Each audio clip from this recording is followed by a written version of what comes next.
How we doing, Robust family? And we have a show coming up now, and I know you're gonna love it. But before we continue, can I ask you all to just do me a small favor? I need you to give a robust smash to that like and subscribe button. It helps us a lot, and it makes sure that you do not miss a breakfast show beat. Do it right now, click that button, and I'll see you in the show. See you in a sec.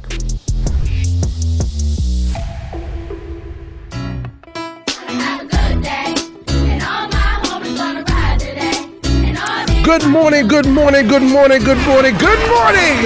It's that time. This is Robert Ashitey, Robust presenter, and we're here for another breakfast show this morning. And as well as me being here, you know I can't do this program alone. I can never do it by myself.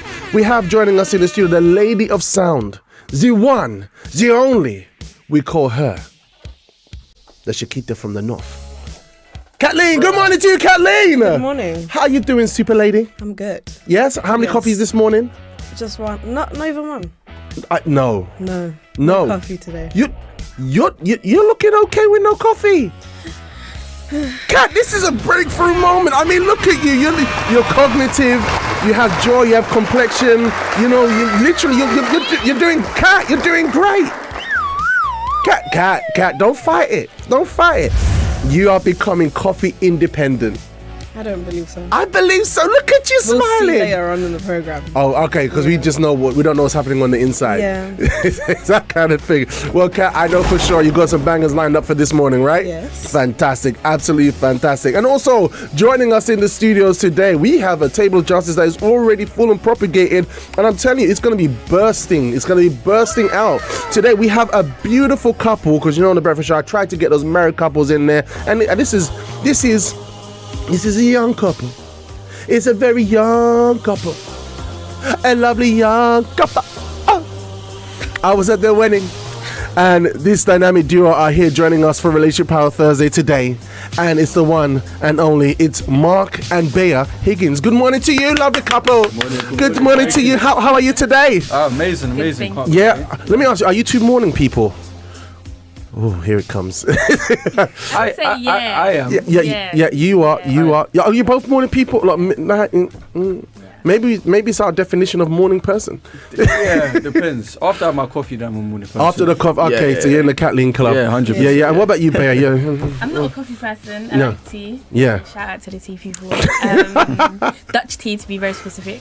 You're awesome. So yeah. It's lovely. So you guys are ready to go in the morning. So it's not one person's like looking like a vampire in the morning to like, you know, to I feel like we both need like our little time, and then after that you time, warm up and you're good to fine. go. Fantastic. Well, it's a pleasure having you both on the show today. And also joining us in the studio, I thought this lady was Wood Green, but no, it seems like we have a Finsbury Park Fest happening today with some Finsbury Park North London energy. We have D1, Ideoli, and I heard she comes from the States. She comes from the States. I have to say it. It's the one, it's the only, it's Haley. Good morning to you, Haley. Good morning. How you doing, girl? I'm good. Oh, I feel like speaking funny now. Seriously, you just, oh goodness. Well, I obviously I spoke to you downstairs, right? How you've been in Finsbury Park? How long have you been in the VYG? I would say about maybe 5 months. 5 months. Are you finding it? How you finding it? I love it. You love it. Yeah. So did you come like straight from the States? I did. Easy. Yeah. Fantastic. So this is great. So we're gonna be having like whereabouts from the US were you from? Where am I? What? Where was you from in the US? California. California! Oh, yeah. So we're going to have like a California mindset today. Be careful, I might just hold on to you here. Yeah, absolutely. Because, you know, we're all coming from the States, man. It's different. All right, so this is going to be great having you on the show today, Haley. You're absolutely awesome. And guess what, guys? Guess what? It's the man himself. The man that you have to check twice to see if it's really him. Always in the corners with a cup of tea in his hand. It's the one. It's the only. The man of mystery. It's Shah Doctor. Good morning, Shah Doctor. Good morning to you. How are you today, dude? Fantastic, thank you. I can see you there in your corner. You know, there. Don't be far away from us. But it's always a pleasure to have you on the show, man. Thank you for having me. Your day. I appreciate it. All right, guys. So look, it is Thursday, Relationship Power Thursday. We look at tools, tips, and ideas in order to have good relations with ourselves, those around us, and romantic relationships as well. Remember, this is your show, this is your program, and it only exists because of Chew. All right. So we love to hear you guys conversing like you're doing inside the live chat. So let me get into the live chat straight away. All right. So in the live chat, we have the one, the only, kicking down the breakfast show doors. First thing in the morning, it is Mr. Gillette Smarts. Gillette Smart, who recently became an official breakfast show faithful, because up until that point, we didn't know who he was. We didn't know if it was a male or female. We didn't know. He just came with these amazing wise words, deep and profound wise words and blessings. So Mr. Gillette Smart goes on to say, good morning, breakfast show staffs and Mr. Robert. May sunshine fill all your staff's hearts, and may everyone be filled with the happiness and love from the Creator, Jesus Christ. Amen. You like that? Powerful. Thank you. That's a blessing. Yeah, That's powerful. how you take our blessing, isn't it? Is it like it's a bear's like, yeah, receive. This is it. Feeling different already, huh? Yeah. All right. Also joining us in the Breakfast Show WhatsApp line today, Breakfast Show live chat, we have Tatiana, my niece, all the way in Kilburn. All right. Say morning, people. Them. Good morning, buddy. It's great to have you with us on the show. Also, we have the one and only Vivian over in Scotland, Glasgow, saying, good morning, Breakfast Show family. Have a blessed day. Absolutely, Auntie Vivi, you're absolutely awesome. All right. Don't tempt me. Do it, Catherine. Don't. Do it. Braveheart, Robert. Braveheart. These guys are completely new and raw to the Kathleen, They don't know what next time. All right, it's good. We got a lot of material today. All right. Also, we got Layla in Finsbury Park saying good morning, everyone. Good morning to you, Layla. Great to have you with us on the show. Is this Finsbury Park Massive? Is this one of you guys, Benjamin crew? Layla. No. Okay. All right. She's Finsbury Park. Yeah. Why you look so serious? What do you mean? Like you looked at him like, is the deal done? Like. No, it's Finsbury Park. Okay. Also, we have Abba N over in Park Station, South Africa, saying good morning, BSF. Have a blessed Thursday. Thank you so much, Abba. And also Pablo saying big breakfast show today. This is Pablo. That's Louise's brother. How you doing, Pablo? So it's a pleasure to have you around, my man. That's your guy, isn't it? Yeah, it's Team Benjamin. That's Team Benjamin in the house. You guys wow. know that Louise has been a part of the breakfast show for a very long time. She's not repping it very well, to be Yeah. fair. I didn't know that. Do you want to hear? Do you want to hear her input towards Liberty Radio? Yeah, sure. Oh, is that That's Louisa. Yeah. You've heard. What was that, Donald Duck? Louisa. No, she has an amazing laugh. it? I love that. I love her laugh. It's Really? it's she has an funny, amazing it's laugh. cute. It's lovely. It's very It's, Interesting. Yeah, I'm telling you, I love Interesting. you guys will probably notice that Liza, she laughing. Yeah. She got a nice laugh. Taviriz is in the show this morning, all the way in France, saying good morning, Breakfast Show family, and she's sending to us the hearts. Good morning to you, the one and the only, Anna Taviriz Bola. It's great to have you. Okay, let this one fly. Joining us here on the Breakfast Show stage, taking one foot before the other, entering into the live chat, we have the one, the only, it is Ana Paula Tavires. Ana Paula Tavires goes on to say, Purchase your tracks. where are my glasses? Ah, here we are. Good morning, Breakfast Show family. And that's all she said. And she sent her heart. You're wonderful. You're awesome. Ana Paula Tavires. All right, guys. So Ana Paula Tavires is in the house. And those words we have for Sia in Finsbury Park saying today looks nice. That's Benjamin as well, to be fair. Yeah, Is she saying today looks nice because she's a hawker stalker and she's finally talking because of you guys, or is it her first time on the show? I think she's a hawker stalker. Yeah. See, like, all right. Just in case you guys don't, hawker stalker. I know Haley look at me like, what? I have no idea. I as well. don't know. Okay. Let me explain. Turn up this a bit. All right, let me explain. So basically, let me tell you about the mighty hawk. A powerful bird of prey that has a wingspan when opened up can strike fear into the heart of any mortal man. And the amazing thing about this wonderful bird is that it can soar 100 feet into the air and with its perfect macular vision see everything happening on the ground, but will not get involved unless it needs to eat. So on the Breakfast Show, we say, don't be a hawker stalker. Make sure you're a Breakfast Show talker.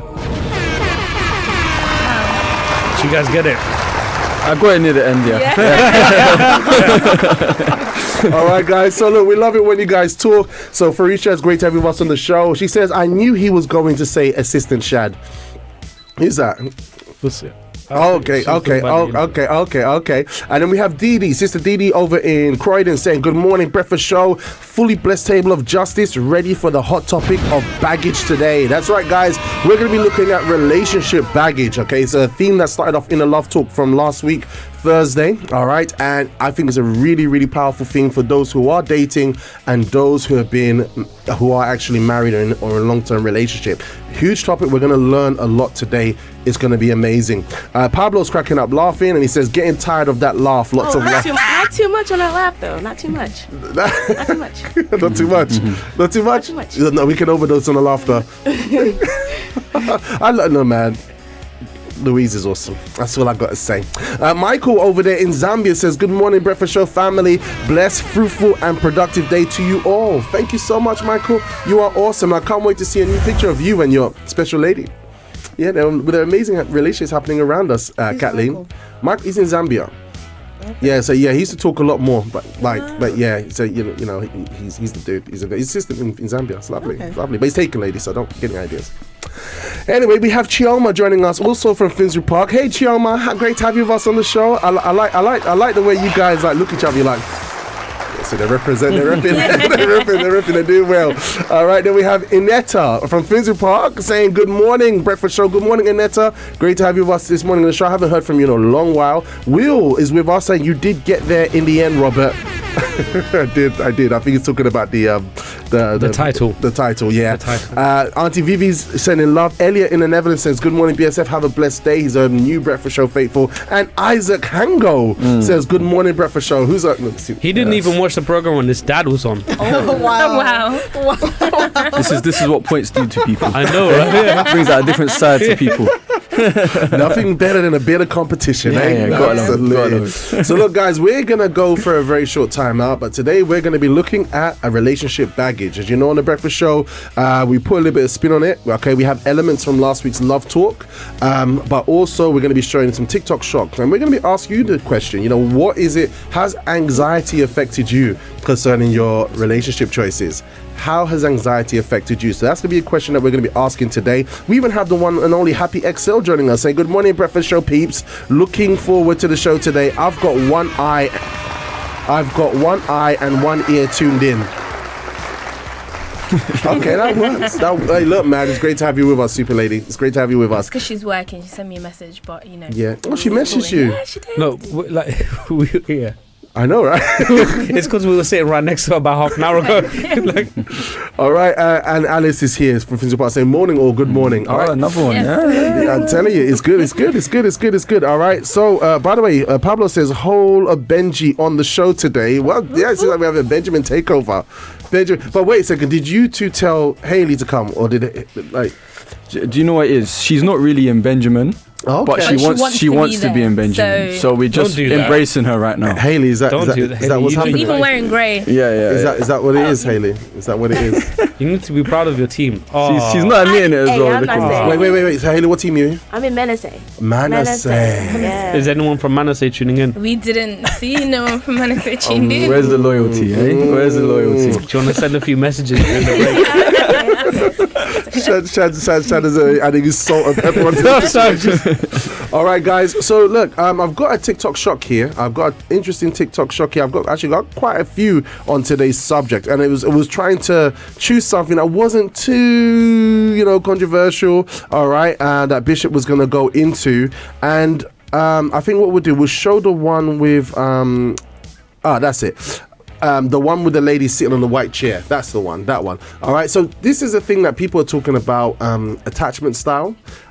Bishop's going to speak a lot today. Actually, you know what? We'll save it till later. Sorry, Kat. We'll save it till later. We'll come into it. Yeah, Bishop's going to give a bit more for us meat onto the bones of this one. Right. Yes. All right. So we're going to go for a very short time out. Kat, what song got for us? We have Cover Me by Ryan of Fame. That song banged yesterday. Yeah. That's straight from the net. Look, guys, you're gonna like this one. I think you're gonna like, depending on what vibe you like. I think you're gonna like this one. I think you will. especially you, Bea, but you can't dance on the table. Okay, so you can't. You're married now. All right, guys. So let's do this. And we got some requests from the one and only Elliot say, and I think you got it, Kat, yeah? Who? Elliot, you just sent one. TB1, Kelly Lyon, Moses Bliss. That's a mouthful. Yeah, that's a way I'm sure it's gonna bang. All right, guys. Alice, yes, yeah. Okay, let's keep it going. We're right back in just a moment as we go in today's Relationship Power Thursday. Here we go.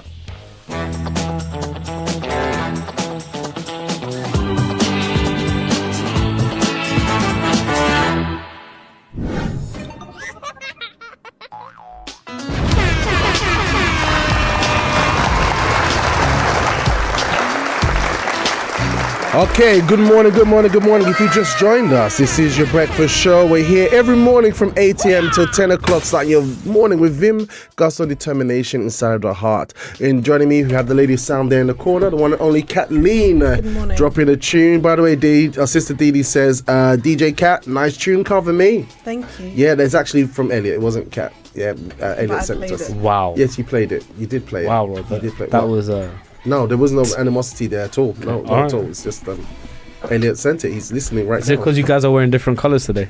Maybe. We're out of sync, Kat. Kat, did you tell him in the morning to wear green? Tied up. All right, guys. If you are joining us, we've got a full table of justice this morning. We have the one only Hayley over there. She's from Finsbury Park.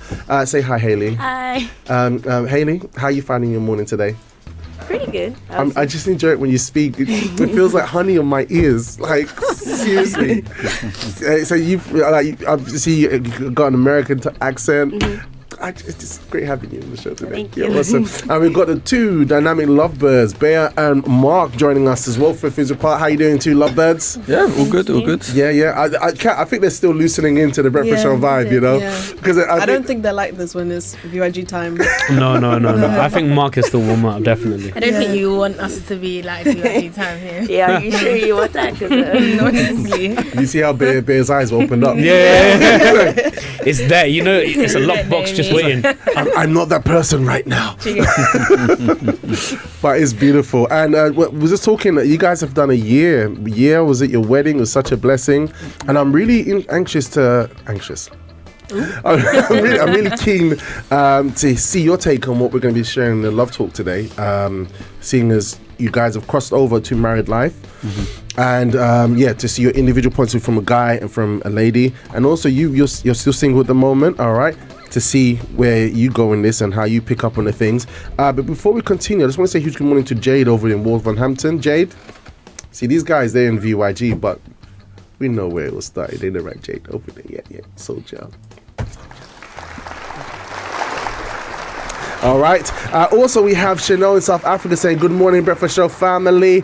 Great to have you with us. South Africa is in the building. Okay, so we have a morning coffee question for you guys. Morning coffee question. And I hear what you guys have to say on this one. It did go right. I can't trust my technology anymore. It's like it's trying to sabotage me. I don't know. Yeah, it's gone. It should be okay. It's okay right there, Kat. We're okay. I'm joking. Okay, guys. So today we're gonna have our morning coffee question, and it's gonna be based around the theme for today because Love Talk was speaking about baggage, right? Baggage. I mean, Bea. Being a lady, emotional relationship baggage. How is that a thing?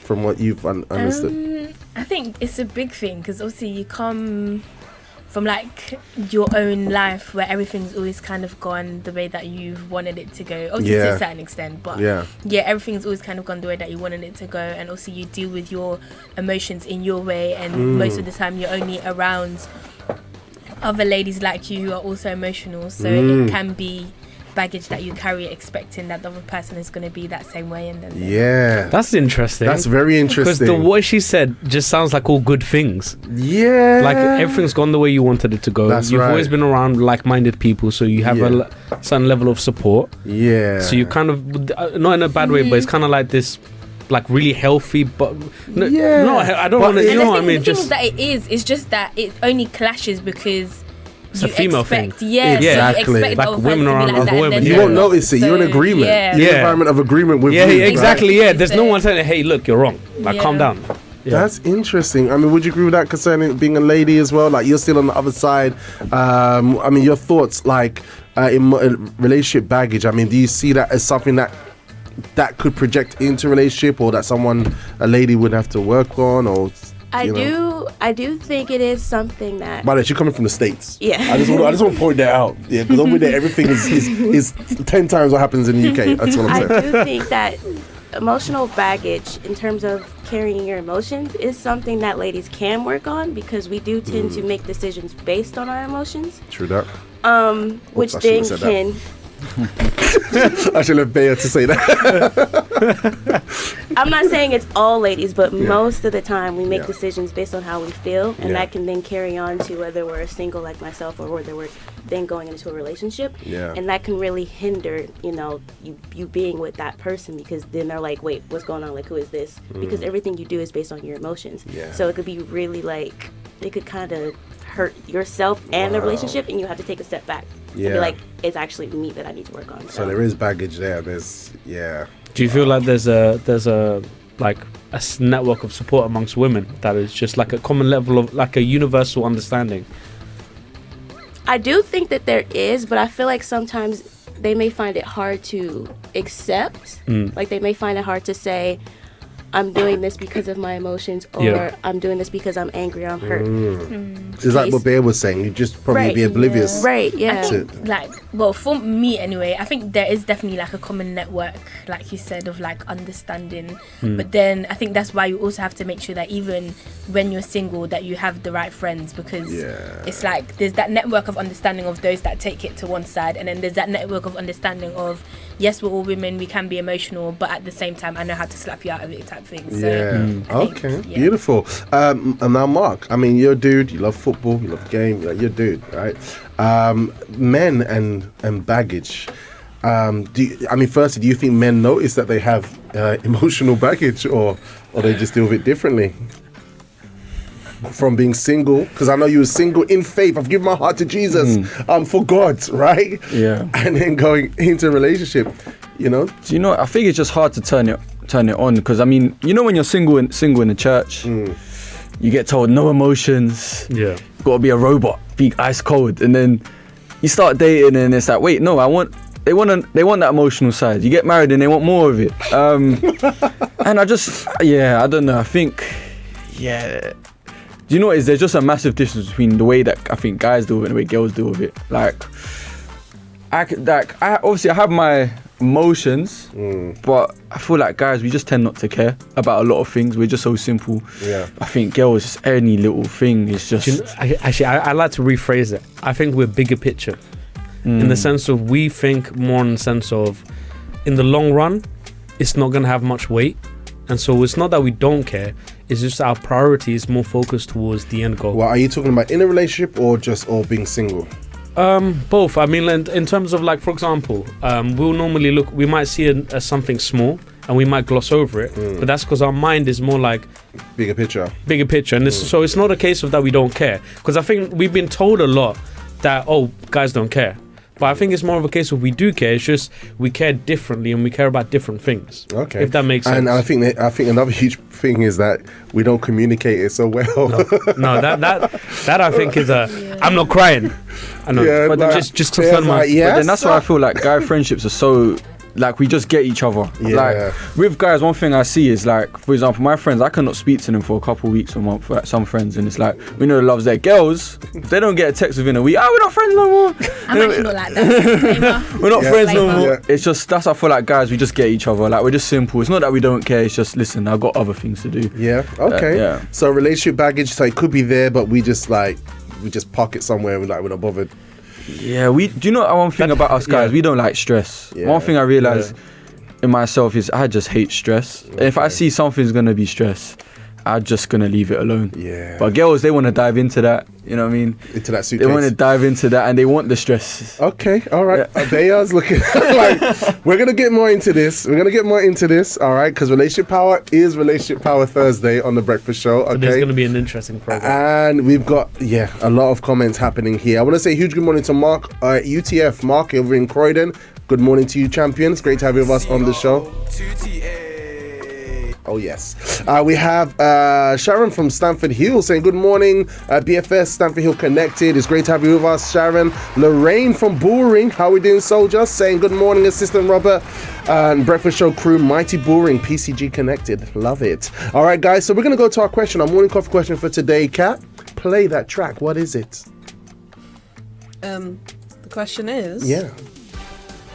Share an example. No, not that music, Cat. It's not that one. It's not that day. It's like something a bit more, a bit more. Let's do a bit of Lady Jazz, maybe. Put a Lady Jazz theme tune on it. Yeah, that, because this one is, it's like, it's Thursday. That's it. That's our Cat. All right, Cat. Come on, bring it to us now. Right. It was, share an example when anxiety affected your thoughts or actions concerning a relationship. Affected your thoughts and actions, man. Your thoughts and actions, man. So long as you understand. Concerning, all right, guys. So anxiety. Grammarly is a good thing that you need to get. What happened to your best friend? I had it already sorted out, but I had to rejig it because it's like technology's failing me. But I'm not anxious. I'm not bitter. All right, guys. So look, anxiety, all right, affected your thoughts or your actions in a relationship. When? So maybe you're someone that was single and maybe you blew something up.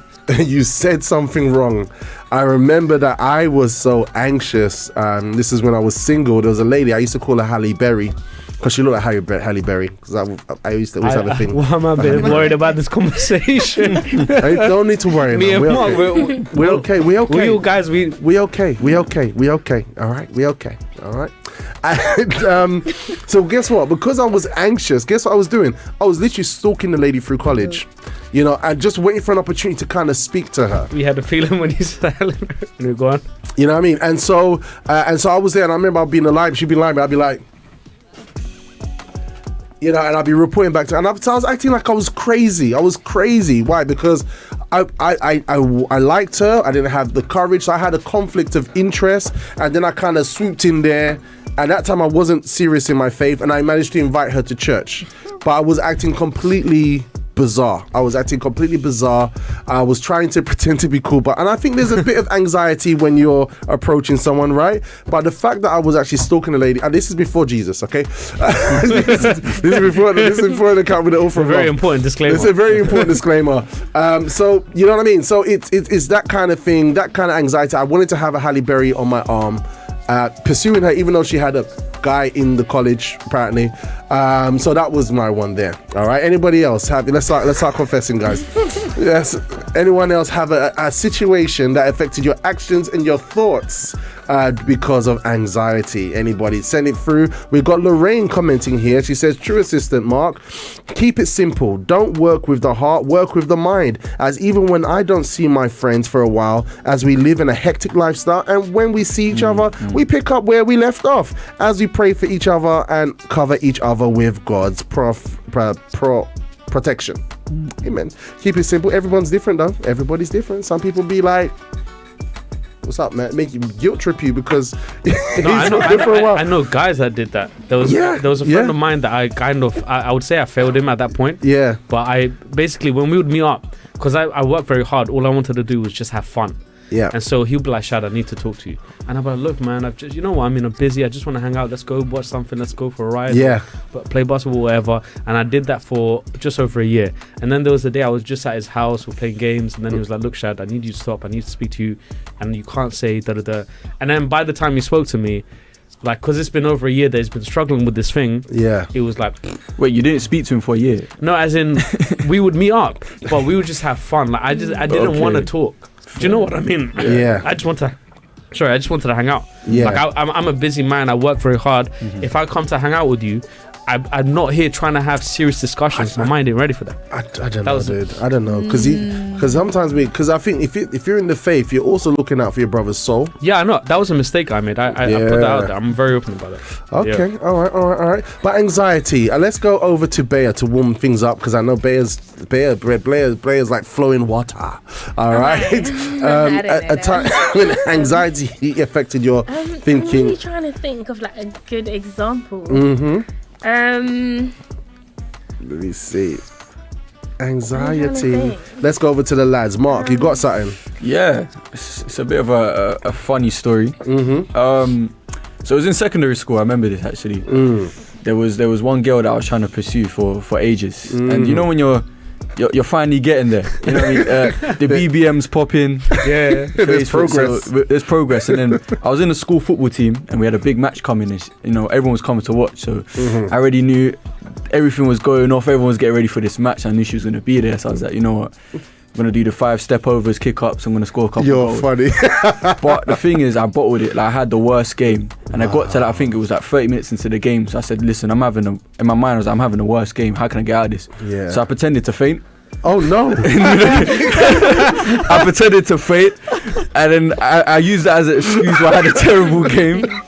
And then, from then, that's how I save face from there, Oh my gosh. I didn't see that coming. Wait, where did you faint? On the pitch? On the pitch, yeah. Then was like, then I got her attention because she was like, oh, what's going on with him? And then, gosh. But then, till now. Anxiety is real. Yeah, literally, nothing was, it's like my legs were jelly. I was getting the ball and I just didn't know what to do with it. My So I said, you know what, I can't go out like this. I got to go out with style. And that's a guy feeling emotion but using reasoning to overcome it. It's true. He used his head. I've got to get out of this one. Okay, what about you, Hayley? Have you had any situation with anxiety, got the better review? Too many. Oh, wow. She's from the States. I'm joking. I would say, I can remember when I was back in high school. I think it was my freshman year. Okay, freshman. I love that word. Yeah, and there was this guy. He was on the soccer team. I was like, soccer. Like soccer, not football. I don't like hearing that word. Yeah, it's I'm so sorry. I'm so sorry. Yeah, okay, it's okay. Say soccer. You're the wrong answer. I don't have her here all the time. I have to embrace this. On the football team, That's it. But it was. Thank you. Okay. Even saying football sounds great when she said it. He was on the football team, and I was a cheerleader at the time, so it was like, oh wow, Okay. This is proper high school musical. So I was on the cheer team, and I was starting to, and then he was in my I think he was in my math class because we had homeroom teachers, but I think he was in my math class and maybe my English class. And I would start to like him a lot. And I was like, oh, he's kind of cute. But then we would actually start to talk, and I was like, kind of developing kind of like a small crush. Yeah. But then over time, that crush started to like escalate. Wow. And that would make me like, I would be like, to see him, like when he walked in class, my heart would like start beating so fast. Yeah. I'm like, oh my gosh. Wow. And then at one point, he was like assigned to sit next to me, and I was like, what am I gonna do? And then I remember I think it was a Sadie Hawkins thing. We were having a dance, or winter theme something, and I think it was Girls Ask Guys. So I did the whole poster thing with my mom. She was like, ooh, do this, do that, do that. I forgot what the poster said, but thinking about it now, I don't know why I did that. Wait, so a poster, what do you mean poster? So like you would have a poster to ask the guy to the dance and like bring it to him, like. Oh, wow. A poster. Wow. You ask someone to the dance with a poster. Yeah. Wow. If you do that in UK, So that was, the woman would be like, so what are you doing? And you made the poster yourself. Like, my mom held me. Oh, that's so cute. That's dedication, you know. Wow. So it was a thing, like you'll have the poster and then you'll go up to the guy and the girl, ask them like, will you go with me to the dance? Wow. And at that particular time, everybody knew I was going to ask him. I was like, how did y'all know this? Wow. And his friends were even helping me go up to him. I was like, you know, that's support network right there, you know. Yeah. If you know, we should have that in love therapy. I say singles hour. They should make Singles posters. hour. Make posters for the person. Ain't it? Cat likes that. Huh? You see the smiles? Imagine someone bringing you a poster. Your American dream coming true. I know, right? Imagine someone bringing you a poster. And it's like, how's Kathleen going to react? Don't imagine it. Thank you. Did you see Robert at the background?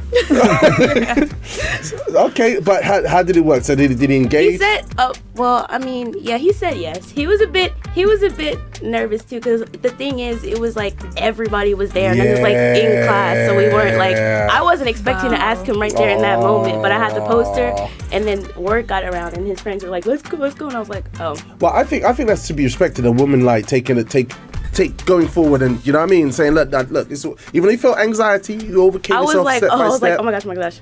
I love it. I love it. They should do that in love therapy. I couldn't sleep the previous night. I don't know about that one. Oh, jeez. I don't know. It's debatable, isn't it? It's a bit. If I speak, it might open another debate. No, say I want to hear. Okay, she's opening the can. No, I just don't know if I'm an advocate for the female approaching first. No. Personally, and that's the thing too. That's the thing, like, because that brings the whole, like, would a girl ask a guy to marry him? Yeah. I would never do that. That one I don't. Are you sure, Shad? Because the way. No, I'm gonna look. I think if a girl approaches a guy, I think it's fine because it depends on how you approach. That's true. It's not like, oh, yo, do you want to take me out? That's Yeah. But if it's a thing like, look, I'm interested in you, you're just clarifying. It's more about conversation. I don't think so. I think there's something called tactical positioning. A girl has the power to make you know that she's onto you. But let me put it to you without her outright saying it. But do you know what the issue is? Is that unfortunately nowadays we have two kind of guys that we've noticed in singles hour. It's guys that think every girl is giving them the hint, and guys that think that no girl is ever gonna. Britain's next top model, yeah. And then guys that think that no girl. And then do you know what happens? Girls are now like, is he the guy that thinks every girl's giving the hint? That's true. Because then like, what hint do I give? Because especially in a culture where guys can't speak to girls, a girl says hi to a guy. Oh my gosh. Yep. And then what the thing is, we have those repercussions that we deal with in singles hour. Yeah, there's a lot to work through. Because I mean, even when we was talking now, I always think of the good old days when, a lady would walk past and without being too blatant, she would drop the handkerchief, right? And then the guy would be like, the guy goes for the chase, yeah. It goes for the handkerchief, and then so it happens. Yeah. So you have a level of discretion there and a level of boldness and the man being courteous. Yeah.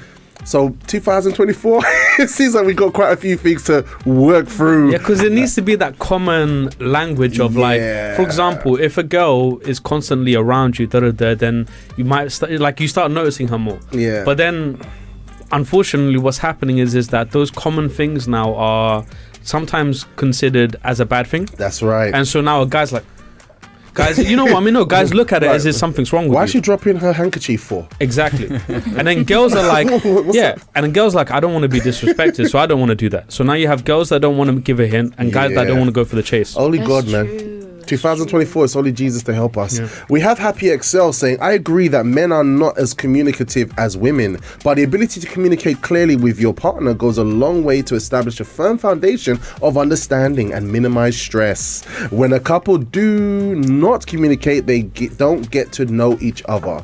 Very valued point, all right? And if there's I think because we're pursuing in a dating stage, we're trying to do our best to impress the person. But then when we have the person, we think all the groundwork's been laid and they already know my mind or know what I'm going to say. But we do actually need to have those conversations. Excel's saying, okay, very good. Mark, if that girl is watching, she knows now. Lots of laugh.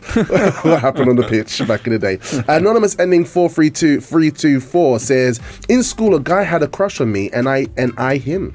But because my friends didn't thumbs up him for me, when we did speak, I ended up pushing him away rudely. Oh, yeah. Okay, go on, Haley. Go on, open your heart. Go on, yeah. Why? Yeah. I'm not trying to be disrespectful, but like, if you liked him and he liked you, why are you letting your friends determine?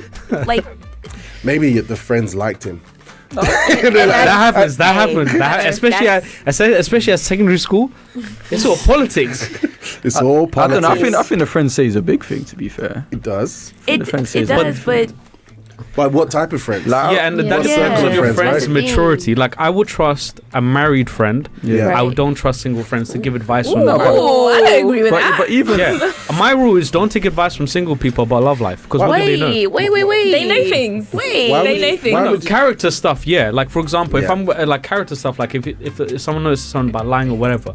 But in terms of compatibility for marriage, the only person that knows is actually someone who's married. Like, correct me if I'm wrong, but once you guys got married, you had a better understanding of the requirements and what is actually a bit more necessary. Maybe some things you considered before important, but now you're like, you know what? This wasn't actually that important. It's something that's workable. Just to bear in mind, it's the first year, right? But here's something, segueing from what you just said just there, when we was talking off air, like about a man being more emotional. you know, and it's like, okay, emotional this far, but then when you get married, it's like, okay, I need to have more of a softer side. But then you're going to realize with time that you're going to actually need to kind of keep a really good, strong balance, you know, especially because we've got a lot of cultural information telling us to be, you know, way to the left in terms of emotion. We're learning in godly relationship that we need to have that balance with our wives, but you're going to gauge, especially between with her personally, you know, how much give and take it works. I remember like last week, Bishop spoke about how you can have a person who is single, and they would know everything. They'll say everything about relationship life. They would take everything from love therapy and, you know, go, and they miscellaneous and say, look, man, until you're with that house with that man, my dear, you could say what you like. When you're in that situation, you're gonna act differently. You won't understand it. So it's the same thing with guys. Balancing the emotional understanding is a huge thing. So powerful. We got a comment here from Jade. She says, if someone bought me a poster, I'd be super embarrassed unless I already like them. Yeah, I think embarrassed because how do we deal with it? It's an open statement. Do you know what? You just roll up. you just roll up the poster. Thank you. We have Sister Dee saying, Haley's accent is gorgeous. Wow, a poster, extremely bold. Oh, well, thank you. Yeah. Harry from Finsbury Park says, hey, Oi. Mark, plop, That's my boy there. That's I your really boy. like Harry. Yeah, I got to shout him, man. Jade says, could it be A5 size? That'd be cool if it was A5 size. So it's A4 and it was A5. So it'd be like that. That's A3. Yeah, A5 is smaller. Okay. It's like half of a bit more discreet, I guess, if you get turned away. Fina says, I am always busy morning hours, but I can't miss Relationship Power Table of Justice, Wisdom, and the lessons from the Holy Spirit through the Therapy of Love seminar recap. Absolutely. Lorraine in Boring says, when I went up to the singles hour in London, here we go. All right. As we was advised in the game to approach someone we like, as I was anxious because of rejection, as I did it anyway, as even though he rejected me, it helped me to overcome my anxieties in the future setting, as it taught me that rejection means God has better for me, and was building my character in the process. That's beautiful, right? So we've got a real example here. Lorraine says, like, you know what, it didn't go well with the person. All right, I had to overcome my anxiety, but guess what? I'm good. I'm good to have a good conversation with someone next time. Yeah, beautiful. I think the blessing about Singles Hour, I believe we're gonna have it in 2 weeks. For those that come, is that as you speak, you start to. It helps you to gain a level of emotional stability. So, for example, you approach someone, you get a no, and you start to realize that you're also going to say no. And when you say no, as much time as you get said no, it makes you really get a better perspective and start to say, you know what, it's not that big of a deal. You know, it's not something to be embarrassed about. And it also helps you to tame your emotions so that when you do speak to a guy, you're not over the moon. Or when you speak to a guy, because the thing is, you've spoken. You know what it is to have connections. You know that it's not the only person, because you've spoken to other people in Singles Hour. So it helps you to really... I think it's maturity, isn't it? Yeah, emotional maturity. Which comes from, unfortunately, only comes from experience. Yeah, that's it. So those of you who don't like speaking, you're holding yourself back from growing. And I think the thing is, if you don't take these opportunities with the speaking, like with me, because of how, like, when you come to the faith and you just go through your single life and stuff, when I started dating my wife, it was like, I was stiff because I was like, I haven't done this in ages and years. I had no game. You don't want to be the way you were, isn't it? Yeah. So all I knew was just like, also I had my confidence, which was good. Yeah. But I didn't have I locked that away in a box. Yeah. So now it's good what you're saying in terms of coming there and actually getting used to that again. Because now when it comes, that's right, you may just bottle it because you've just not even thought about giving it the time of day. So and we've had cases where I think we've all made mistakes. Robert, you mentioned that early in your relationship as well, that you was kind of like. Yeah, zero emotion. That it's still the same, dude. When coming to the faith, you know, emotion is an enemy to your faith as a single man. You know what I mean? And then now it's the next stage of relationship, and we need to have a balance. It's deep, man. I mean, just a quick question to ask you, Bea. Obviously, during the dating phase when you was getting to know him, what was it like? How did he come across to you? Haley's laughing. Is that like in the beginning? As you're getting along to like know each other. Because I believe you knew each other before you started dating. No. Wow. This is interesting. Yeah. So did he approach you? Yes. Well, that's the short story. She was giving me the eye and LT. No, I didn't. And I was like, whoa. No, I didn't. She was a bit small, so I almost missed it. And I think you're quite tall. No, I'm joking. Yeah, no, I did. Yes. I approached her, yeah. So when he approached you, how did he come across? What was going on through your head? I'm curious. On that day, there's actually a lot going through my head because it was just very like random. Okay. So he took a step of faith. You're like, it's now kind of thing. Yeah. Quite literally. I went down to our branch, Wow. On a Saturday after battalion. What branch? Oh, wow. Southall. You travelled to Southall on a Sunday. Saturday after battalion. Battalion. And I didn't know. So I just want to say something here, guys. Success leaves clues. That's what I'm saying. Success leaves clues. Okay, good. Yeah, go. Yeah. So when he first came, it was very because. I'm trying to make this very quick. So I knew that someone was going to approach me, but from what I was told... How did you know? My pastor's wife told me. Oh. Okay, so you were speaking with the pastor. I ticked all the boxes. Okay. My man. Yeah, everything was done. That's what I'm talking about. You know what I'm saying? This whole undercover business where you think your own little MI5 mission. No, tick the boxes. Look at it. You know what it was? And at the time, for Pastor Ade to say yes to someone... That was already enough for me to go. Thank you. Yeah. That's what I'm talking about. The amount of no's I got, So I was like, for Pastor Ade to be excited about this one, it's go time. So that's a little note. That is a note right there, right, for everybody who wants to go on their own little isolated solo mission. All right? Because if you're getting a note to protect you, your faith, just a bit of time. Let the person grow. But look, then he got the yes. Mm-hmm. And it's not because they're trying to control you, it's because they're looking out for you. They're looking out.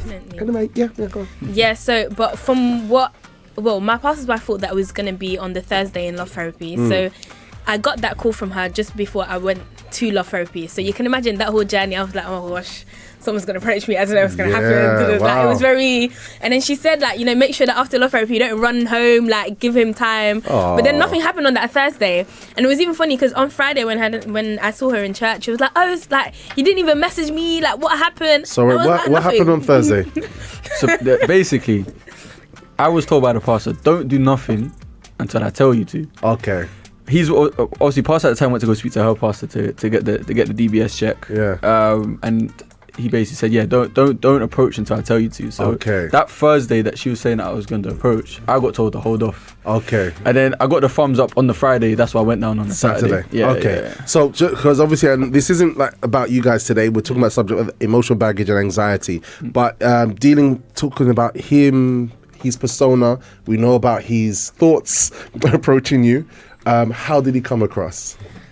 I think he came across very confident. That's like the best word to describe it. Like he came across very much knowing what he wanted, knowing why he was there. Like I didn't just travel to South for jokes. And it was very much like 1 minute it was like someone's interested in you, whatever, and then literally the next message I get is he's on his way. And at this point I still didn't know who it was, or I just knew someone was on his way. Okay. So the first thing you saw was confidence. Yeah, it was very much confident. Was that a tick for you, or was it like, this guy's just too much? No, it was definitely a tick, because it was like, you're not coming to waste my time, like you know what you want. And like when as soon as the conversation started, it was very much, he explained the whole journey of how he first saw me, how he got interested in me, when he spoke to the pastor, like everything. And then it was literally like, so are you ready for us to start talking? Or so it was very much straight to the point. Things haven't changed. I'm sorry. But now imagine you're going to go into a relationship. So that was that faith that was causing you to behave like that. That was breaking through any anxiety or shyness of not knowing what to do. Holy Spirit, take control kind of thing. Dropping it, and then afterwards, say now you're more advanced into the relationship, did he seem like he, I don't know, put up a wall or kind of thing? Was he seem more tactical? Or was he always soft concerning you? Was he always soft? I think the thing with guys is that I personally wouldn't say that guys are not emotional. They just treat their emotions in a different way. So it's like when we think about women and emotional, it's like crying, but that's not the only emotion. Do you get? Like, it's not just crying that makes someone emotional. So I think guys are emotional. They're just not emotional in the way that women are. Okay. So I think I wouldn't really say that he'd put up a wall. I think he's always compartmentalizing, managing kind of his being quite feelings soft. and how he comes across. Yeah, so it wasn't like it's new territory. I didn't really feel like it's new territory. But it was just different. It's beautiful. And you know what? Here's the thing, right? Because she's from the author of Love, you appreciate certain characteristics about his approach. It made sense. You know what I mean? Because imagine if you was a lady that was just all feelings, all heart, faith out the window. I just need a guy. You'd be like, oh, he looks good looking. No, you saw his confidence. Obviously, you obviously had some liking to his appearance. Thank you. Yeah, my guy. You know what I mean? But because you have the author of Love, the way you received his action of faith in that way, it kind of made sense, and you could work with that. It's powerful, guys. We got. I think we should do like a couples kind of thing, Kat. I thought that was what we was doing. No. We're doing a relationship power Thursday. It's all about love talk material. But this is interesting. We could kind of unpack a few things. Right? Yeah. No, I mean, I'll be honest. I think it's fun, and of course, like, if we allow the VYG to ask them questions anonymously, I believe that we'll have a very interesting. It has to be anonymous. Yeah. Absolutely. All right, guys. So Lorraine from Boring says, "Thank you, Dr. Shad, for the valuable advice. God bless you." Ivania says, "Good morning, breakfast show, EDM connected." Jade says, "Emotional regulation. When things or situations happen, how do you manage and regulate how you feel? Rejection or infatuation because you're nervous because you like the person, or it's not love yet?" Lorraine says, "Assistant Mark, he who finds a good wife obtains favor from the Lord." Powerful and courageous. Beautiful. I think Jade was asking a question. Yes, how do you, but we can't go into that now. But we are asking some examples of how anxiety got the better of you. We are going to play our first element of last week's Love Talk. All right, very powerful nuggets dealing with baggage. Absolutely amazing, I must say. And let me see. We got an MCQ here from Tyler from Boring. Let's hear it. Good morning. So with this question, I actually was like, what have I, I didn't think I had, and then I remembered something that happened in secondary school. So we asked the question, for those of you who may have joined us along the journey, has there been a time where your anxiety has affected your thinking or your actions concerning relationship? Let's go. There was a guy that I liked, and then we walked home together, because we lived near each other. Aww. And he told me that he liked me, and then I said, okay, close your eyes, and then turn around. And then he closed his eyes, he turned around, and I tried to climb the fence, but then halfway through he turned back around. Oh my. I couldn't, I was halfway up the fence because it was a really high fence, and I don't know why I tried to climb it. I feel sorry for the guy. Oh, how did she climb the fence? You could have just said no. Yeah. Imagine being that guy, wow, that's the kind of man that I am. Yeah, I would have taken that back if I saw someone climbing the fence. Wow. Yeah, Hayley. Yeah, Hayley. Welcome to UK. Welcome to people. She's up north. She's up north. Yeah. Hey, you made it, brother. Good to see you, my man. Let's get cheer for the brother. I know somebody at the door. It's the one and only Iron Will joining us here in the studios. Fantastico. How you feeling? I hope you're not gonna pass out on the chair. You okay?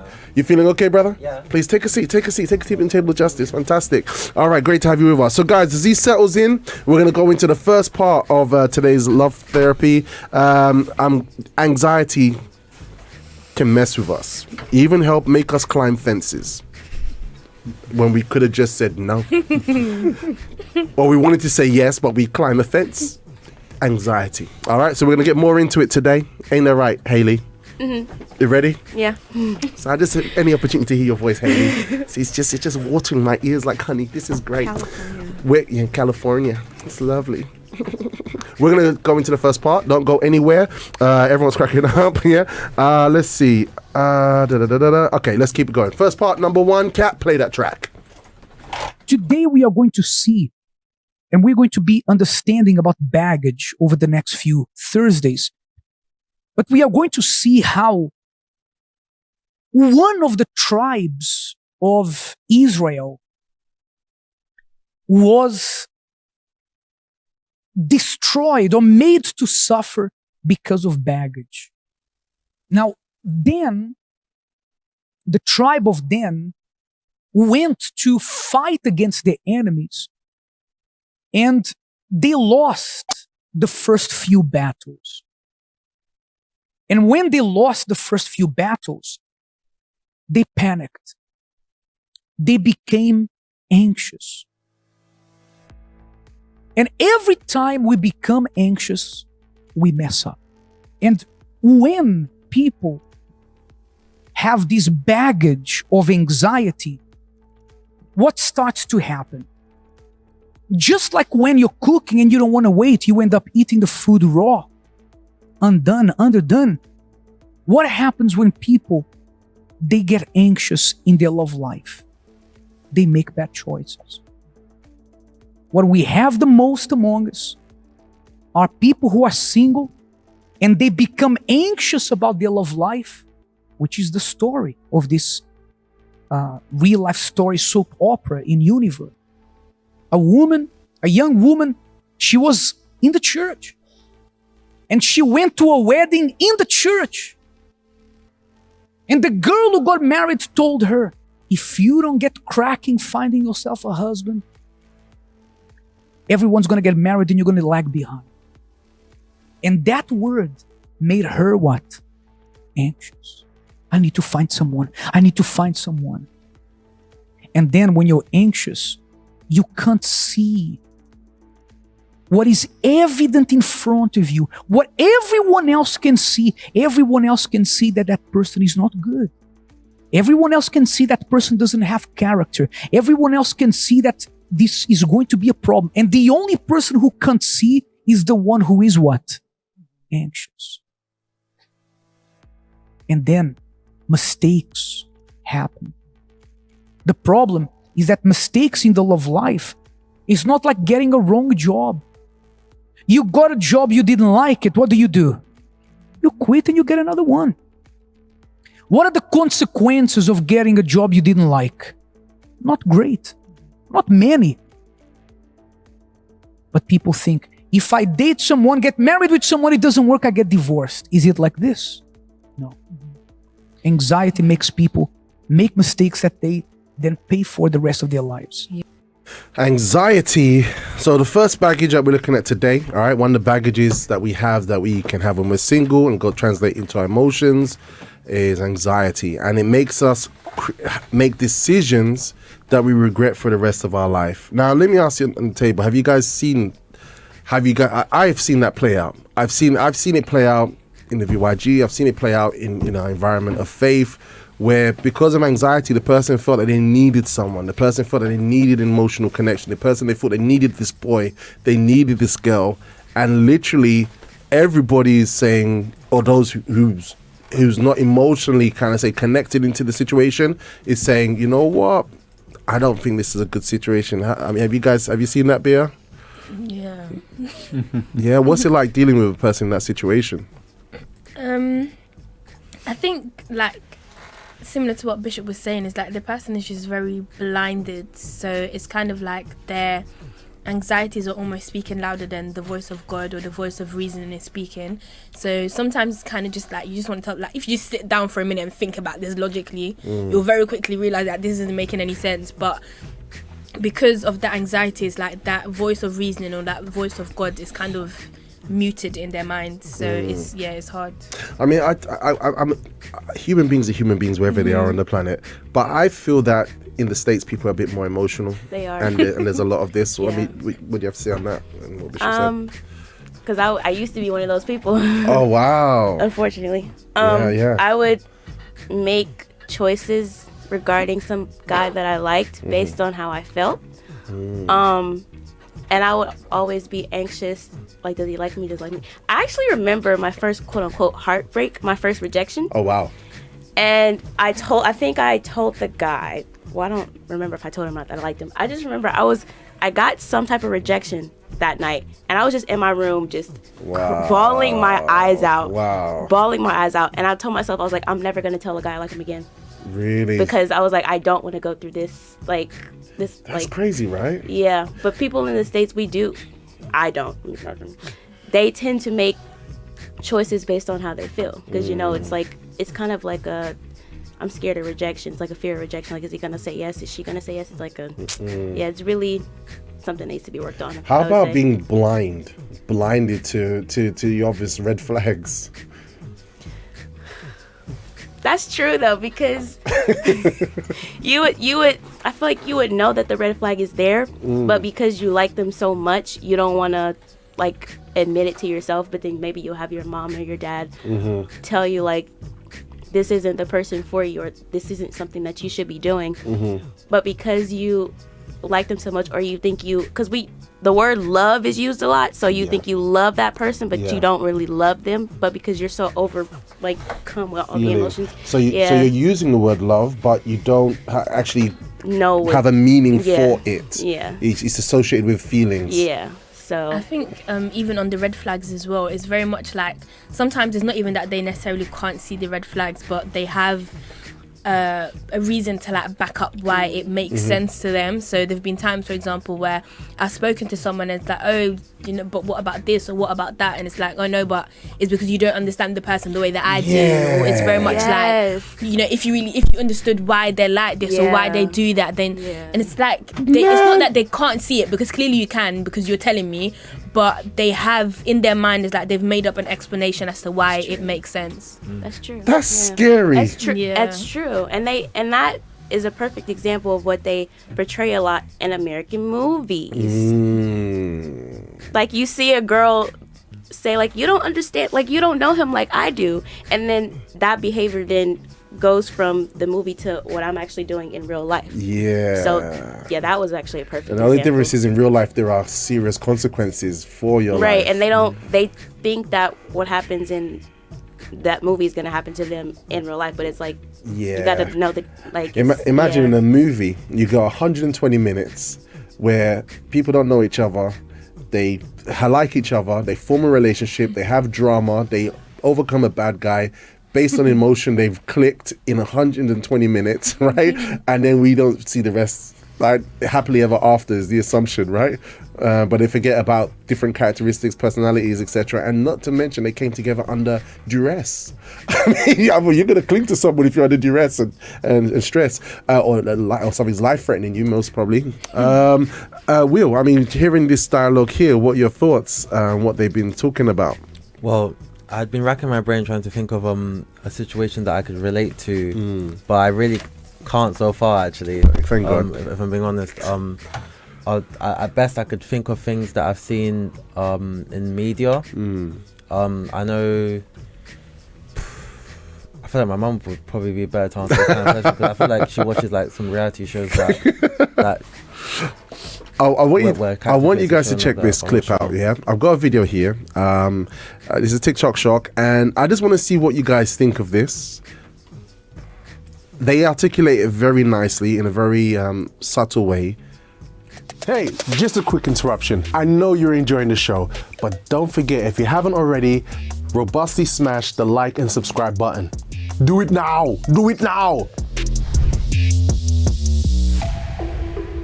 Just watch it and see. Here we go. I like you. I like you too. How much? This much? Oh. Why? I like you this much. There's an imbalance. What do you see when you see me? A relationship? Oh. What do you see? Fun dates? Yeah, no, I'm cool with that. Are you? Not really, but I'll pretend. But you're gonna develop feelings that aren't substantiated by anything tangible. I'll just keep hoping you'll change your mind. Fully knowing that I won't. Mm-hmm. Well, that's delusional. Yes. You're gonna get hurt. I'm aware. Why would you put yourself through that? Well, I'd rather have some of you than none. I feel like I should end this before it gets to that point. Why? Well, the longer we see each other, the harder the blow will be on you. So end it.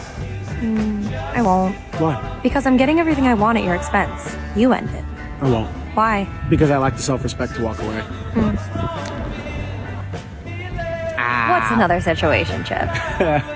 Maybe we should look for people that actually want the same thing we do. We probably should, but... And that's why love talk is important, all right? Because anybody can come through the doors, anybody can come into your life, anybody can come into your workplace, and if we're not careful, our anxieties or feelings might get the better of. Hey, Mark. Yeah, no, 100%. I mean, that's an interesting video. Very interesting video. I don't really have feedback right now. But anyway, that really lays it out really nice. You want to say something, Haley? Because you got that look like you wanted to repercussion from that scenario. But I mean, it really does lay out how these things actually are. Someone doesn't respect himself enough to walk away. The word delusional came up. Delusional. Anxiety, those feelings, those emotions that guys in the faith kind of be like, nah, right? Because we don't want to go by our feelings. Women, that they're delusional, but like you had that rational mindset, when you had the author of love, even when he approached you, you know what it's like to be given into feelings like back in the day. So anxiety plays a really huge part. Yeah. I think the good thing about being in faith is that because I think a really good way to word it is we choose who we fall for, if that makes sense. Like our reasoning leads, and then once we speak to the person, once we get to know the person, then we allow ourselves to feel. Because a relationship needs feelings. Ideally, and that's I think is that beautiful balance where the head leads and the emotions follow. We don't lead by emotions, and we don't necessarily pretend that emotions don't exist, because they do. Yeah. But it's more of a case of just intellectually making a decision and consciously being aware of what we're doing and why we're doing it. And I think this is why the love talk is important, because if, like Haley was saying, if we go by media, if we go by what we see on TV, if we go by what the general, people say, thank you, what people generally say, do you know what I mean? It's exactly the opposite to what you were saying, Dr. Shad, in terms of there are stages to this. Before I let my feelings get involved, there's an observation period where I could become irrational if I let my feelings get involved too early without weighing this thing up properly. And Anna Taviris says, I have to say, at the beginning of our date, I left my husband on the bus stop. Okay, I saw him waiting for me, but I hid myself and went back home. Text him later saying, on my way home. I think that was when anxiety got the better of her. And I think she was dating. I think this was at the beginning when they were dating. So she's married now. She's got the guy, but she could have sabotaged it because of anxiety at the time and left a guy at the bus. I wouldn't take that, man. And that's our husband now. Yeah, it's our husband. I mean, he won. He's merciful. Yeah. I'm saying yeah. I was gonna say, can we ask Anna Tavares to perhaps share what happened that helped her get over that situation? Because I'm thinking, I've never ever imagined that someone's marriage could start off in that sort of way. Yeah. If you know what I mean. Anna Taviris, that was coming straight from I Am Will. Let's hear it in a live chat. Or just send me a 30-second WhatsApp line message. Jade says, because you don't regulate your emotions, you will rush and get yourself into a mess because you don't regulate your emotions. Absolutely touching on what Dr. Shadow is saying. Ursula says, Haley from Kemi. Ursula, black hearts. Go throughout the chat. I think we need to clarify. This isn't a VYG chat. Yeah. Shad, what is it that you want from us? 1 minute you're saying no. You want us to wake up. Check the chat. No. We want VYG here, but just Shad, you make up your mind what you want from the people. I know. VYG, you can't take I think it's your emotions speaking. Okay, so we're getting spammed with a bunch of black circles, and I think a lot of us don't know what that is. Okay, not to worry. Okay, don't to worry. So anonymous ending 4324 says, my ex and I were chatting, and he spoke about marriage, and cause I love him and single for so long, I started investing in him again, but ignored all the red flags, one being that he lives in Australia. Wait, how is that a red flag? How is that a red flag? What's one of them? But how is it? Because obviously long distance relationships probably wouldn't work. Is that probably really a red flag? Is that really a red flag? I think we need one of them. I think maybe she wants to rephrase it. Yeah, because well, my ex, yeah. I mean, like for example, in the Universal Church, we have a lot of long distance and successful relationships that come from that. Yeah. So we can't necessarily call it a red flag. Yeah, I was like, she said one of them. So I'm sure there might be some other factors involved because it was an ex, and obviously being a long way, maybe doesn't really know if he's changed or not. You know what I mean? I mean, for whatever made him an ex. You know what I mean? Like, it's ex. It's one of those ones. Yeah. Anyway, let's go keep it going, guys. Let's go on to element number 2. It's your breakfast show. The first baggage of Dan was anxiety. The second one, my friend, the second one is the bread and butter of the world today.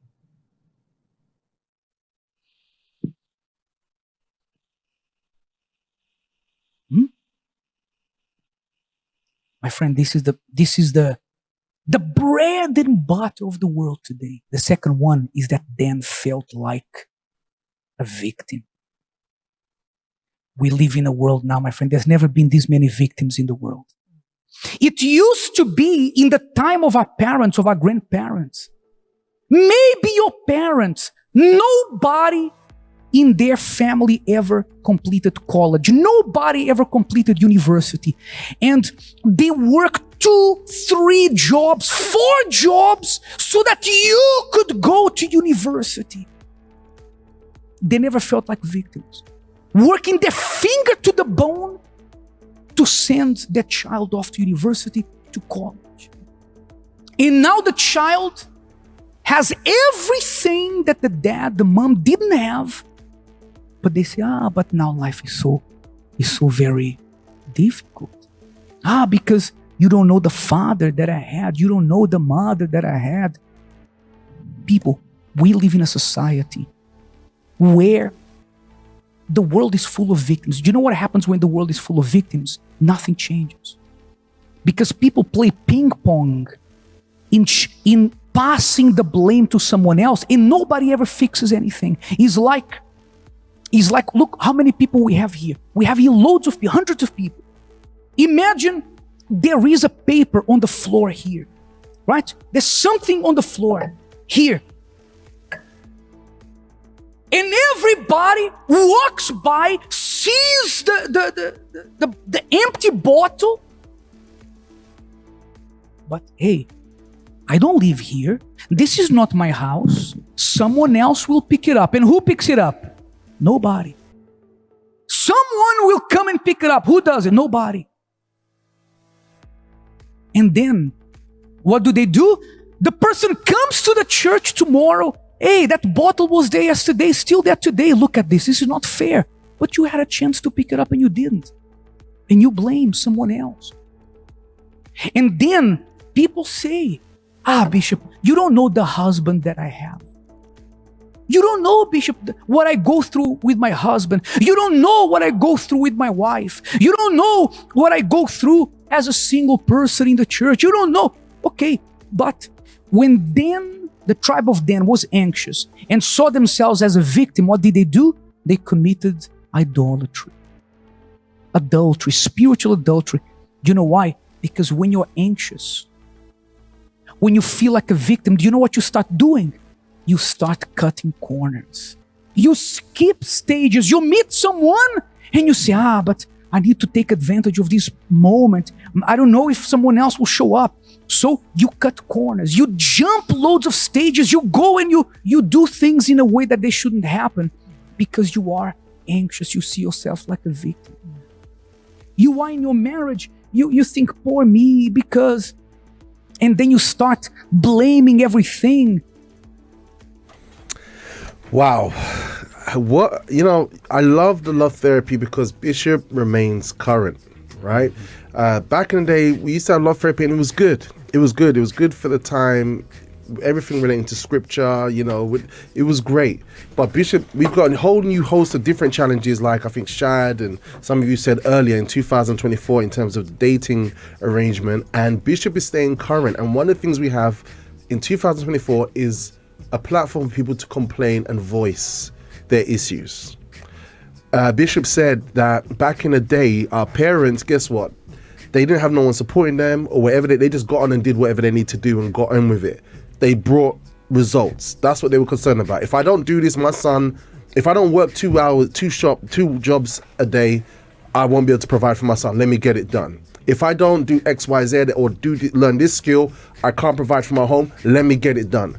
But now, because of social media, everybody just vomiting their stuff over on social media. I mean, what are your thoughts on that, dude? Yeah, definitely. I think the way that society is now, there's an excuse for everything. I mean, if you look at now, if someone does a crime, they go to court, it's, I have, deep sadness, I have deep depression, it's because of X, Y, Z. Or my parents. Yeah, because, and then they end up not even going to prison, getting a shorter sentence, because there's always an excuse. And I think in now society, it's not, you don't face what you're doing. I remember, you know, back in the day before I came to God, and the court cases I had, the reason I beat those cases because I'd put on to this mental issue, this mental issue. And it's like, rather than owning up to what you've done, and that's why now it's like we're telling men, we're telling young people, oh, it's okay to dive into those emotions, okay, but then if we're saying go by what you feel, like what it says in, you know, what we're saying about the movies, go by what your heart feels. That's why we have people that in the moment, you know, for example, we hear in the news sometimes people go into a school, they do a shooting or something. It's because in that moment that's what they felt. And this is what we're promoting. So it's like we're showing to people in this day and age, you can do something, but because you felt that way, it's totally fine. I think now, and that's creating what Bishop was saying, that victim mentality. That victim, or you know, it's that victim that was killing people. As you said, they can go on social media, they can voice, you know, how they feel, what they felt, and they will find people. They'll find people who are the same way as them. And I think someone said something to me before. It's like, if you find, you know, the kind of the tribes that don't really know about civilization and stuff, many of the things we have in society now doesn't exist to them because they don't even know that excuse exists. So it's like now we've come into a place, especially if you look at UK now, there's so many different excuses, things that's out there now, that if you do something wrong, you don't have to own up to, you don't have to put up my hands, it's because of this, it's because of someone else. I think now we've created a weak society, and that's what's going down. A weak society, Bea. I mean, and this is coming, okay, this is from a guy, and you was commenting on guys, right? Because I think generally guys need to have a structure. I think we're designed that way, but now we've become like jelly, right? Finding reasons to blame. But I think women have the same issue, right? Yeah, definitely. I think it's literally the same as what my husband said. It's like everyone kind of has that mentality of there's a reason as to why I've done this, rather than just owning up to what it is that they've done. So I think like what Bishop was saying about having that victim mentality is like, just like people just tend to feel very sorry for themselves a lot of the time, and then because of that, it's like they then start doing things out of that emotion of feeling sorry for themselves. And then again, linking it back to anxiety is that thing of, you know, people don't understand why I do this, or people don't understand why it's the way that is. So it's like, there's just always a reason for something, rather than I know that I've done wrong and move on. What about in relationships, right? Because many times relationships are the crux of society, of our communities, right? And when a young man or young woman goes into a relationship in a certain type of way, whether it's a secular way or godly way, there are going to be consequences wherever we choose to, right? But I think we can have a victim mentality there as well, right? Yeah, definitely. I think like a victim mentality in the sense of, obviously there's, you know, in a relationship there's two different people coming together, so naturally there's going to be clashes, there's going to be times when you're thinking, oh, but I thought that was normal, actually it's not that normal, or, you know, like things that you don't understand from each other, that type thing. And I think like having that victim mentality in a relationship would sometimes be having that mindset of thinking that you always have to be right. I think that can be a victim mentality, because it's kind of like you're not always right.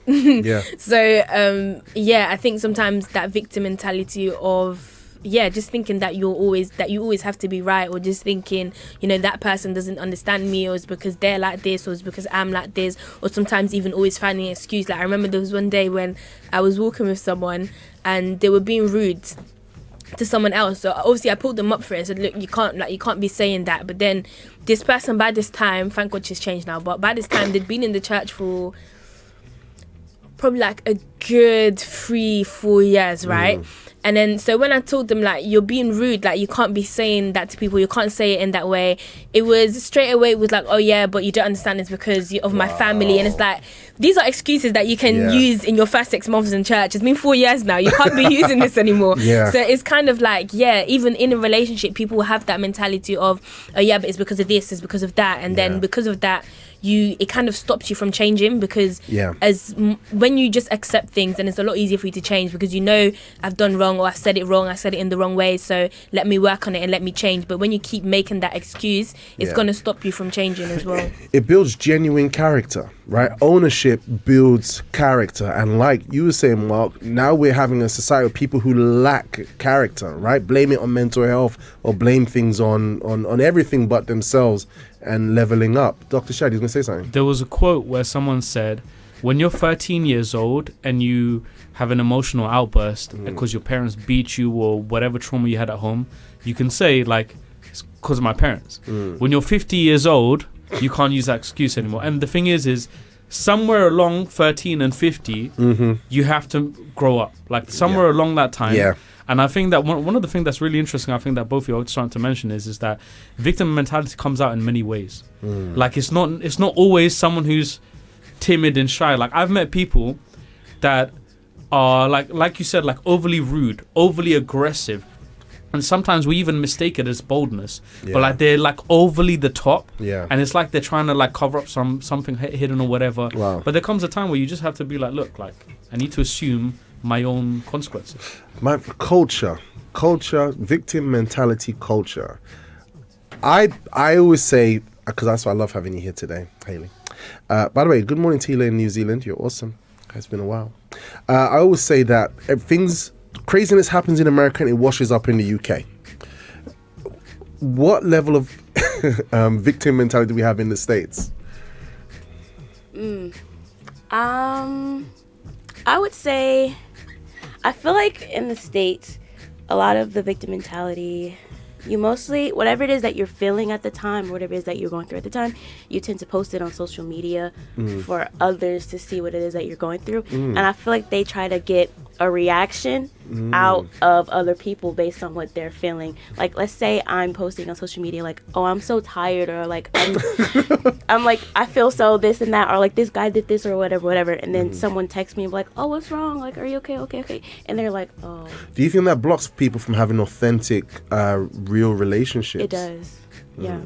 I feel like if you put everything that you're feeling or everything that you are as a person on social media, then you start to become that person. You don't take the time to really figure out who it is that you are. And that's why I don't want to say it is social media, but at the same time it kind of is.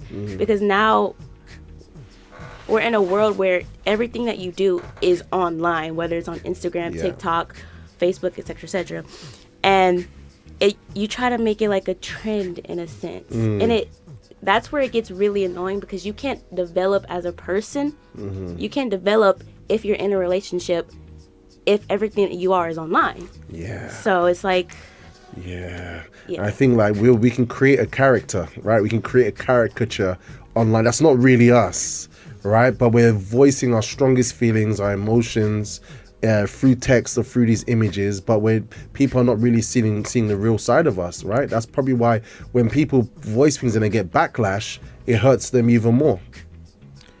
I feel like that's totally correct. I feel like with social media, especially the younger you are and the more of your, I'd say like a greater percentage of your life that you're used to social media existing and things like that. I think the more used to this idea that people sort of merge social media and real life together. Yeah. Sort of acting as if I can do and say things that I think about in real life, but I can actually say it here on social media. Yeah. And the consequences I would have faced in real life, I won't face them on social media, because there's little to no repercussions unless you're someone who is a public figure in some sort of way. Yeah. And even then, if you were a public figure, you could create an account that has no likeliness to your name. You'd have to show your ID or birth or anything like that, profile picture, and you can literally just say and do whatever you want. Zero accountability. And the reason for, I would say, zero accountability is because it's so easy to find like-minded people on social media that everyone is doing what you want to do, so you go and do them, you're accepted. Everyone's just kind of doing the exact same bad things. Obviously you can have that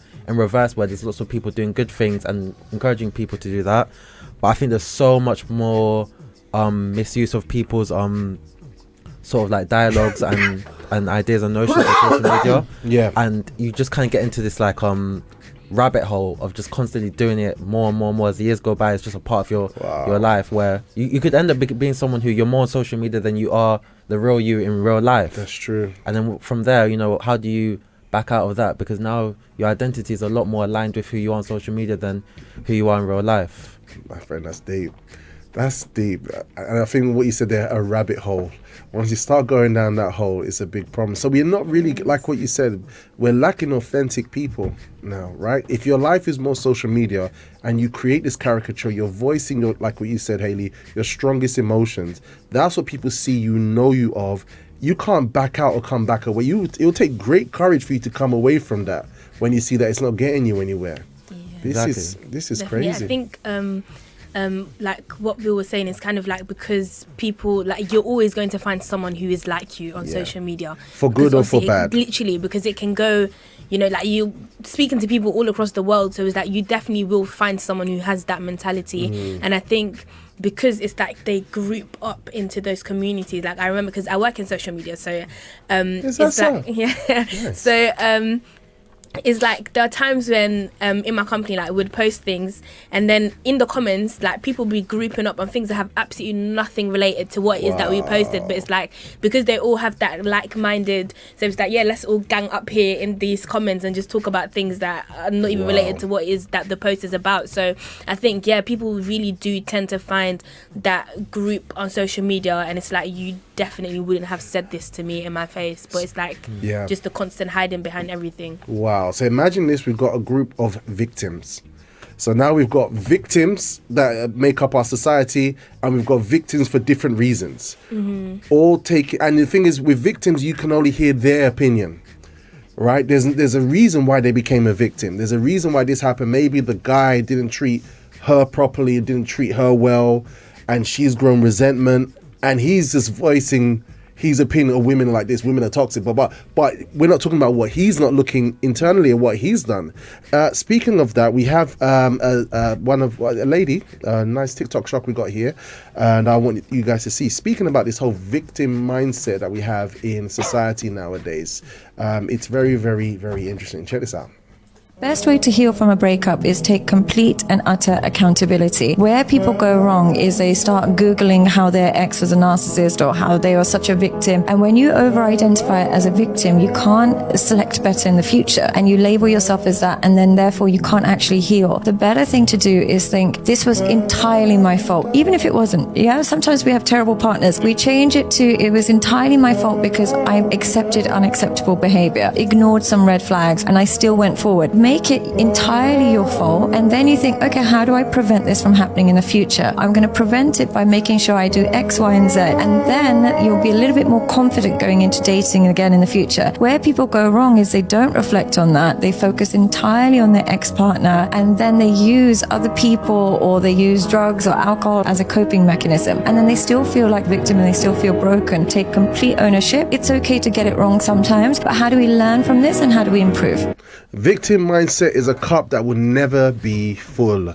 That's it. You'll never be full. You'll never be satisfied. You'll always need to cry about something else. Here we got a comment here for Anna Taviras. You asked for a bit of context. She gave it to why she actually walked away from the person she was dating at the bus stop. Let's have a look. Hi, Breakfast Show. Answering to what the question from Emil. Hi, everybody. So what happened on that time was we wanted to. I knew he was after me. Okay, and he knew that on that day I would finish work on that time, and I knew he was a good guy, and I just couldn't make it. For me, was just I was scared. That's why I left him there. I was scared to what I'm gonna say, how this gonna start. But I knew this was the first day that we already spoke, and we were really good friends. But to start a relationship, to step over for me was, that's why I stepped back, because I was scared. I didn't know how I'm gonna handle this, because we were really nice friends. That's why I was scared to start this relationship. But I never said to him that I left him on the bus stop, because I think it hurt him. It would hurt him, of course. But we managed to speak until I was ready, and then when we were ready, that's when I had to overcome my fears. Okay, so I think this was a baggage that I had from the past, and I have to overcome. And slowly, now we happily married 8 years, and thanks God it was him. But yes, I left him on the best. Anxiety is wicked. That's a sweet story, though. That's a sweet story. That's a sweet story, isn't it? That's a sweet She was story. so overwhelmed by emotion. Anxiety makes us do strange things. Yeah. Literally, you like the guy, and like you see him at the bus stop, they're waiting, look at the clock, and you're like,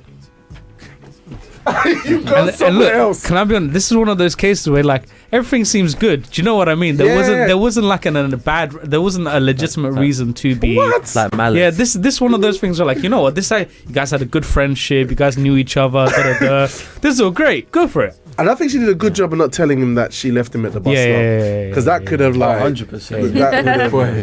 You know what I'm saying? Like, anyhow, you done now. Yeah, I literally like crosses. I mean, if she did, you wouldn't know about it. Fair point. You have to use wisdom in this dating game, man. Dr. Shad. All right, we got a comment here.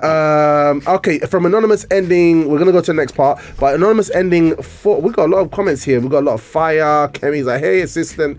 Ronika said, Kemi, Kemi told me to connect. Glad I did. Wonderful. Wow, powerful. Good morning, Breakfast Show family from Evelyn over there in France. Ursula saying, fire. Thank you, Haley. Anonymous ending 324 says, plus with the victim mentality, the more people give to your victimness, the more you stay like that, as opposed to taking steps to change. And something I think important to mention is because all of us are in the environment of faith, and I think we're all conscious of, but that can also happen in the environment of faith. Absolutely. You go through a situation, and you use faith as an excuse to not accept that it was your fault. Yeah. Because the truth is sometimes we do that thing of, it's the hands of God. But the truth is you made a bad choice. You sow, you reap. I mean? Yeah. And so it's not a thing where we can be delusional. And I've seen it, that bitterness, it's that phrase with the bitter servant. Yeah. That sometimes we consider ourselves victims and we think we're in faith, but the truth is you're just being bitter. Yeah. Okay, drop it like it's hot.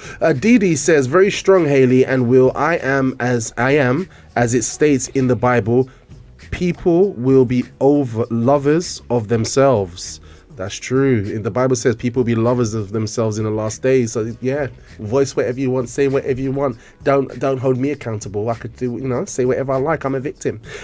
We have a comment here saying, I agree about not focusing entirely on the other person and making yourself a victim. But I don't think you should tell yourself it's entirely your fault. Yeah, you take these things, they're TikToks, take it with a pinch of salt, right? As this can also cause a person to think they are insufficient and become insecure.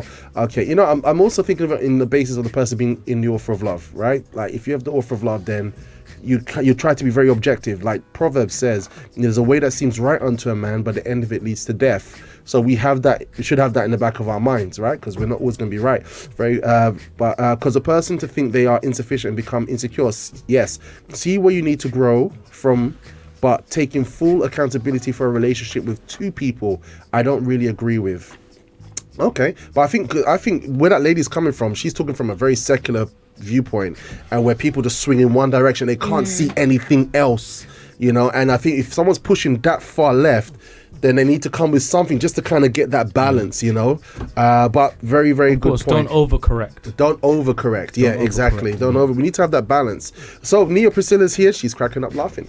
It's great to have you with us, Neo Priscilla, over there in Botswana. Let's keep it going. The conversation's hot. This is your Relationship Power Thursday, and we're here on The Breakfast Show. If you don't know, we've got a hashtag that we're telling everybody to hashtag onto their socials. All right. So if you see it there, we have our Instagram channel that we're trying to blow up. We want more people to know about Liberty Radio, know about this amazing platform. Liberty Radio is amazing, guys, isn't it? Right? There's more. Do you guys follow the Instagram? Yeah. Bear staying quiet. Okay, it's okay, Haley. You're okay. I think I do. Yeah, okay. You think? Oh gosh, you see, that's the situation now we're in. So look. Yeah. You follow. You're okay. Will's good. He's good and faithful. At least we know where our first reposts are coming from. Thank you, guys. Yeah, good one. So we're gonna give you count 10 seconds, and we're gonna strike a pose in the camera, and you're gonna screenshot the camera, put it in your Instagram, put the picture in your Instagram, and hashtag my. Oh, okay, hashtag cat. Hashtag is My Liberty Radio. That's it, isn't it? Yes. Hashtag My Liberty Radio. Post it, hashtag, because we want to make Liberty Radio big.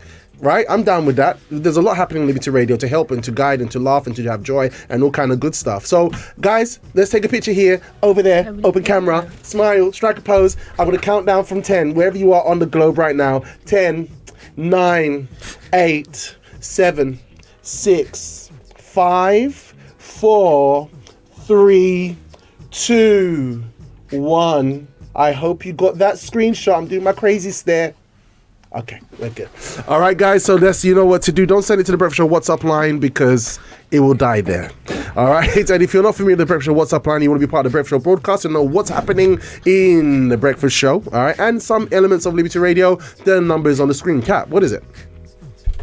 It is +44 75 79 79 6845. Come again, Kat. +44 75 79 79 6845. All right, and just send us a message. It's the WhatsApp line. It uses the WhatsApp platform. Available 24 hours a day.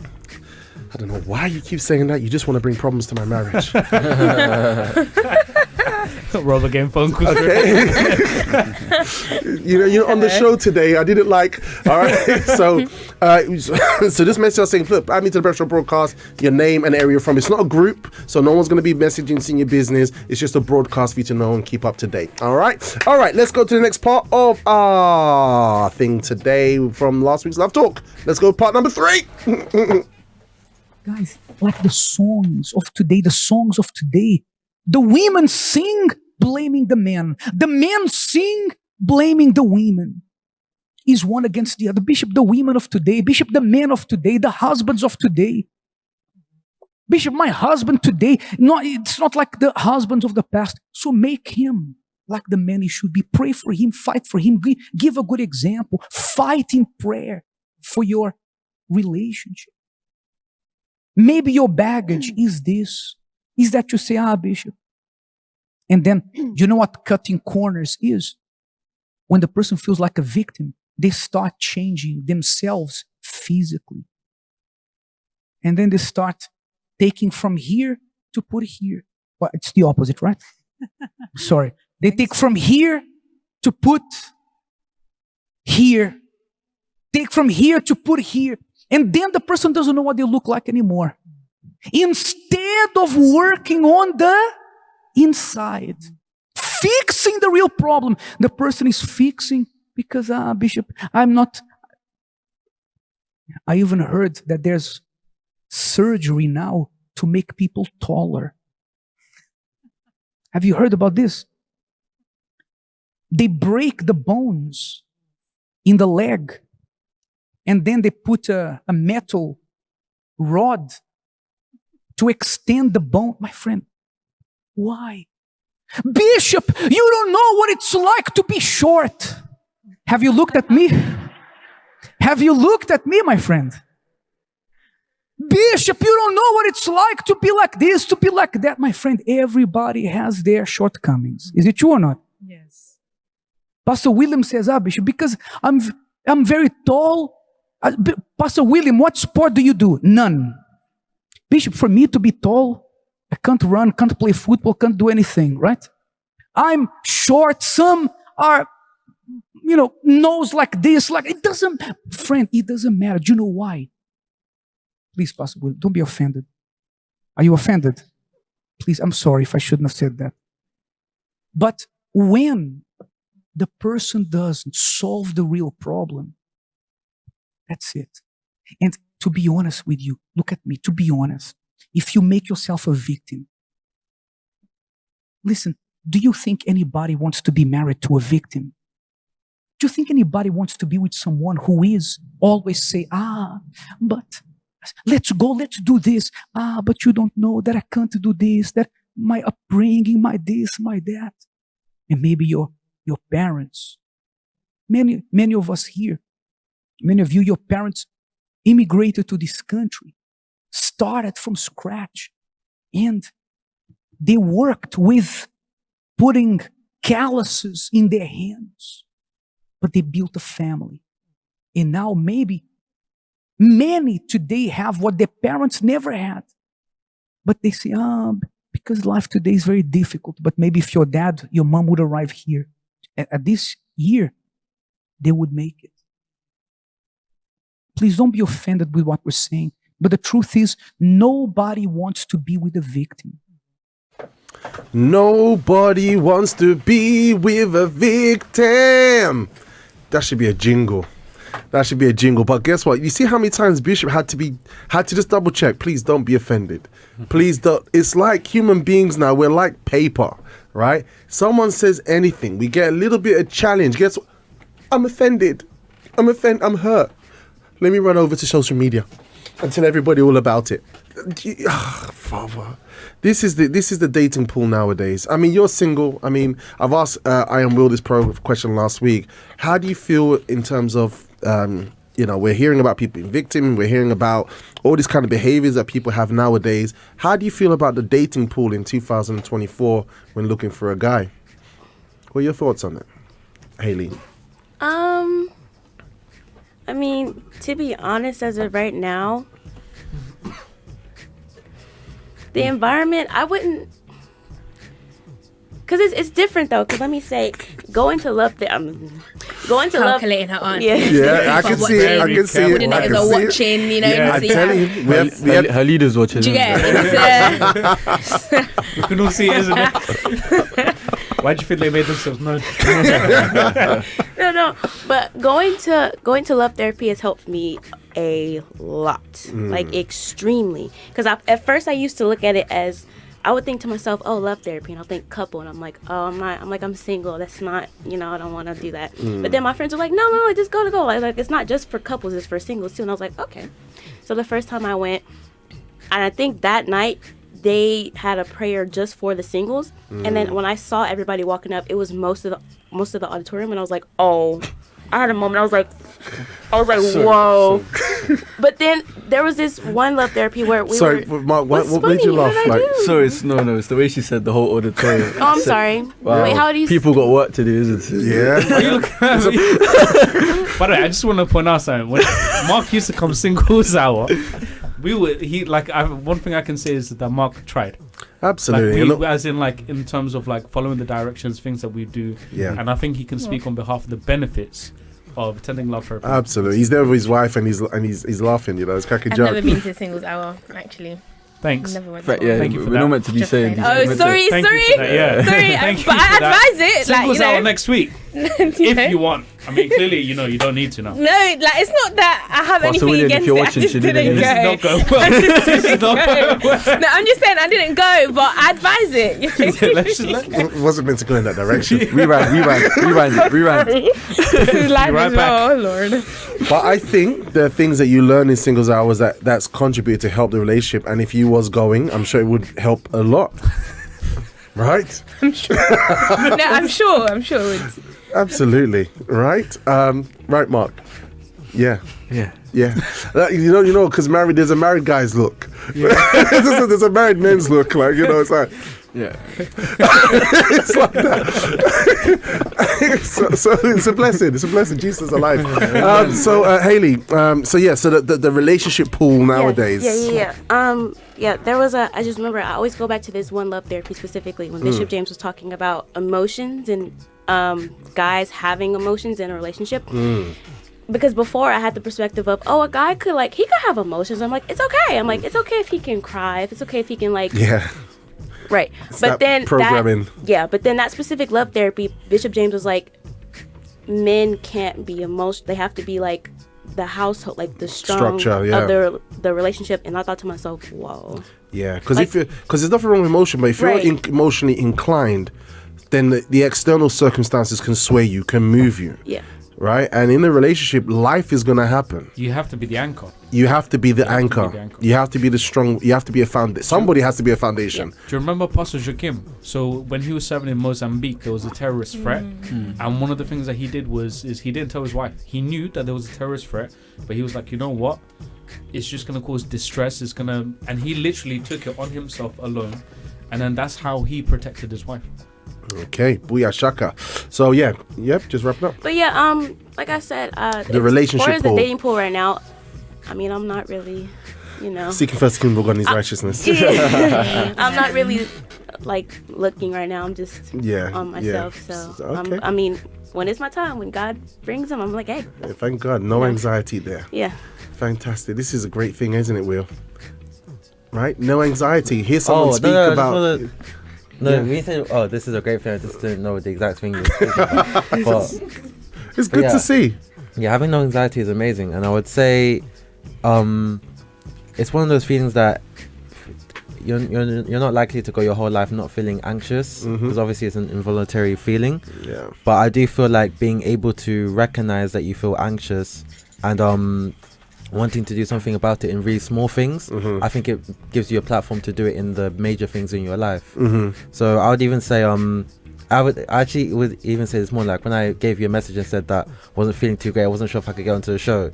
When I sent you the message, before that I'd actually planned that I imagine I'm gonna have to go back home. But once I'd sent you the message and I sat down, I didn't make any type of movement to go back home, because I kind of started to imagine, I think at some point this morning I'm going to be on the show regardless. Okay. And here I am. And that's just like a really tiny thing, but I wanted to share that because that literally just happened barely an hour ago, and I was pretty sure.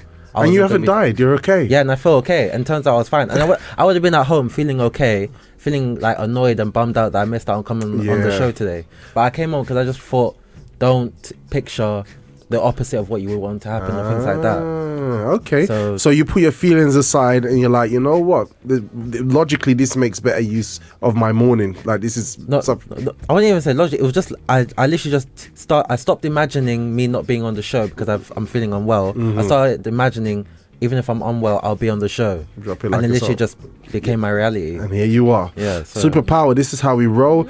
We've got Forcia from Finsy Park saying, "This is Bia." Hey. Renika from Finsy Park saying, "The whole auditorium people got work to do with it." Renika. Louisa's Finsy Park cracking up. Leah from Finsy Park says, "Yes, this is the Bia." Veronica, your crew's in there. Renika says, "Assistant Bia, it's okay." It's because of what you said. What did I say? Oh, sorry. I'm so sorry. It's all right. It's okay. But please go, guys. Please go. I'm not even joking. She did a ring on her finger, you know. All right, guys. I got a clip here, the black and white one with the guy. Yeah, that's it. That's the one. This is interesting. All right.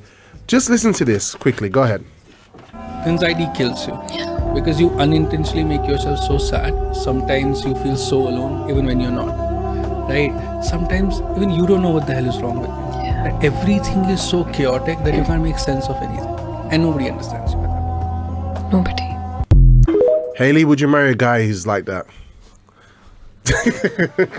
Right? I mean, he's speaking his truth, right? He's right in what he was saying, but it's the way that was back for me. The way that was back and forth, emotion, like, you know, you feel like it's his reason to understand what the impact of anxiety is. So it's like, yeah, you're speaking the truth, but I think for a dude, he needs to have that anchor. He needs to be an anchor. There needs to be, like, I'm even looking at like Mark. He's like, yeah. You know what is on the flip side, I think one thing people need to realize as well is when you get married, it's a whole different ball game in essence, where you're gonna see a lot of ugly things about yourself. When you get into you think you know a lot about yourself, but then I think Bishop said in one LT that like marriage is like a mirror. Yeah. And it's like I remember when I first got married. I said to some of the youth like last week. I said to them, I remember the first week I got married, like coming back from honeymoon. It's the first time I cried, and they were like, "Why?" All my wife done is she made me like a hot meal. But then that's when I realized, wow, I'm gonna realize a lot of things about myself, because again, going back in that mind, brought me back to, because my mum never cooked, so I didn't have a hot meals. Dinner would be sandwiches. Wow. So when I had someone present to me this plate of food, it got to me, and that's when all of these things started to come, because I'm someone that was before very hot-headed as well. So when I got married and I started seeing these things about myself, again, I had the thing, I could have easily just been like, oh, you know what, the way I grew up, you know, my life was like this and this, so this is the way I am. But then coming to LT is like, listen, you're not gonna hide. You have these things, you have these emotions, you have these things that you're finding out about yourself even more, but listen, you're gonna have to tackle it. That's right. So I think we can't neglect the fact that when you do get married, you are gonna have to face a lot of it. And unlike this man here who's he's saying, and he's putting on a little bit of an act because the camera's on, but it's like you are gonna have to face a lot of things that you never even knew existed. That's right. And that's the reality check with marriage, I think. Yeah. Drop it like it's hot. Absolutely beautiful. All right. So guys, that's it.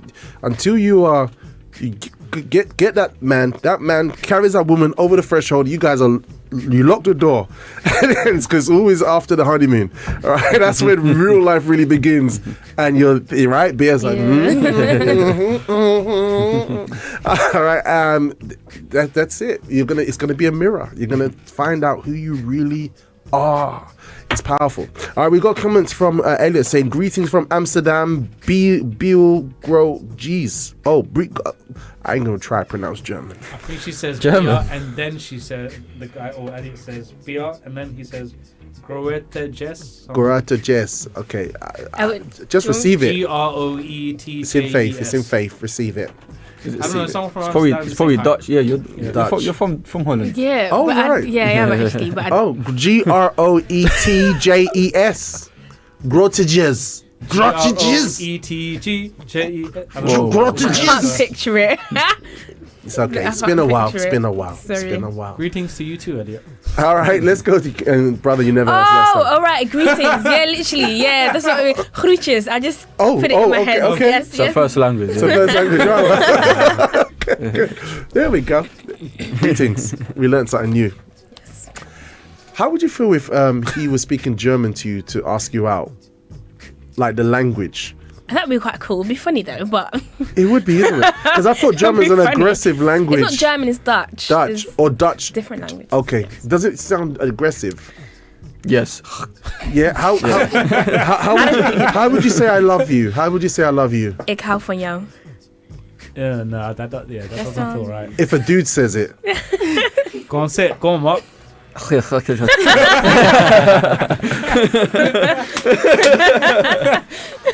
But the population is still there. Yeah. They're having children. Yeah, we're fine. Marriages are happening. They're good. Yeah, ain't because of language, but they're working it out. We're good, Haley. California life. All right, we're going to come back in just a moment. Let's go for section number 4. You were made not to be alone. So there will be a time in your life where you're going to feel the need to be with someone. And the someone is not there because you are not investing sometimes in that area. And then you see the clock ticking. That's an expression people like to mention. And then they rush and do what they shouldn't do. And then it's hard to undo what they do. And we do say that a lot to the young people in the church, you know. You don't come to the love therapy for you to, because you're desperate or because you want to find someone. Finding someone is a bonus. You might and you might not in the actual meeting, but you will be fully equipped to notice the opportunities that the Lord will lay before your eyes because He wants to bless you. So the way I was blessed with my husband was different from the way someone else was, because God, I've been making my prayer, investing, and God is showing me the way. We are not all the same. So you focus on what God is showing you that you need to do so that you can protect your salvation and not fall in a trap because of anxiety. And like you said, the easiest thing is, and I'm not saying this is the case of everybody, but many people who do make bad choices or don't practice what they learn all these years in the church is to make themselves a victim. And that only makes things worse. We were made. Okay, so that's very, very interesting. So there will be a time in your life where you, okay, so we had quite a few. We had a bit of distractions in the studio right now for that last bit. Kathleen. Yeah. When we said opportunity, Kathleen was like, and everyone was like, I was reacting to the comments, not the. It's the comments. Of course, your face is shining. All right, we got a comment here from Dion. Dion says, Sister Mark, very powerful. You are a blessed couple that will continue to inspire others. Yeah. Absolutely. Renika's like deep. Leah from Finsbury Park says, Assistant Bia and Sister Mark have been making too much sense. That's Team Benjamin for you. Oh. Make it about VYG flex. Madness is not keeping up. Hey, they just came to spam the chat. Not too much. Chanel from South Africa says, Dutch is like Afrikaans. Ik lief je. Nice. That's what I was responding to. Yeah. I was like, I tried to pronounce that in my head. It didn't work. No. And you're saying that Mark prefers you to speak Spanish.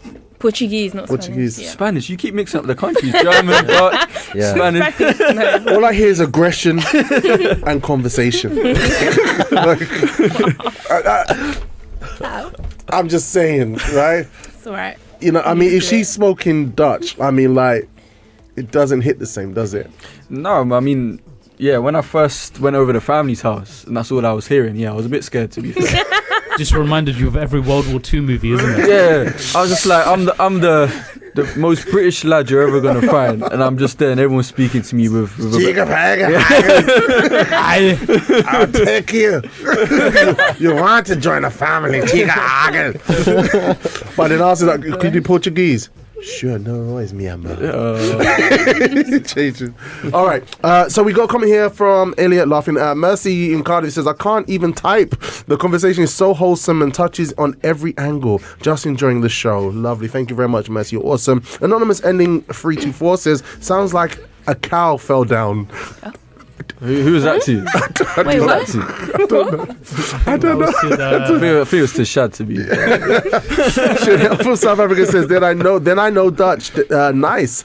So we got a lot of black dots happening. Ursula is like, we still here. Yeah, I think that's Haley's like not impressed. He's like, go harder. Okay, guys. So look. So here's the thing. So Miss Elena spoke about investing in ourselves. Miss Elena spoke about, I have my husband today, but I had to put the work in. So a victim mentality doesn't help, you know. And if we're in a victim mentality, we need to be able to own up to our mistakes. We need to be able to own up to our mistakes first. Otherwise, we won't change. And I think that's something that we've been speaking about today, eh, Bea? Yeah, definitely. I think because obviously Miss Lynn was saying how, you know, she had to kind of put in that work and, you know, by coming to love therapy, etc., even before she ended up with Bishop, of course. And I think, like, even for myself, because obviously everyone shared their anxiety experiences, but I didn't really date before coming to church because I came quite young. But it was, well, when I was in the church, similar to what Shad was saying on, like, you know, sometimes it's like you think of anxiety and you think outside of the church, but actually it can happen being in the church as well. So there was a point where I had an interest in someone and I was kind of starting to do things my own way. So it's like, you know, before how you were saying about, you know, the check, speaking to the pastor, etc., all those things that my husband did.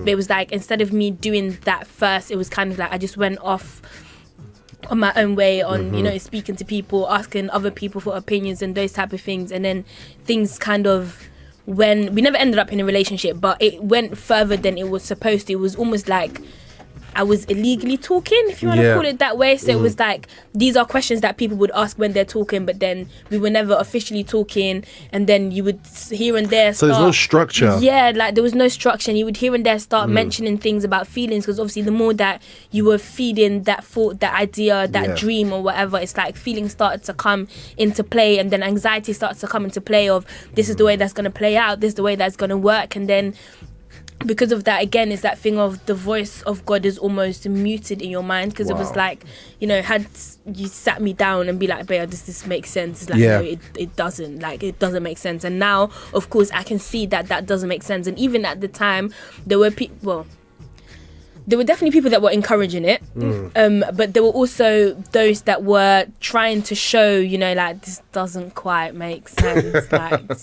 you know, maybe you should just, you know, think about this a bit more.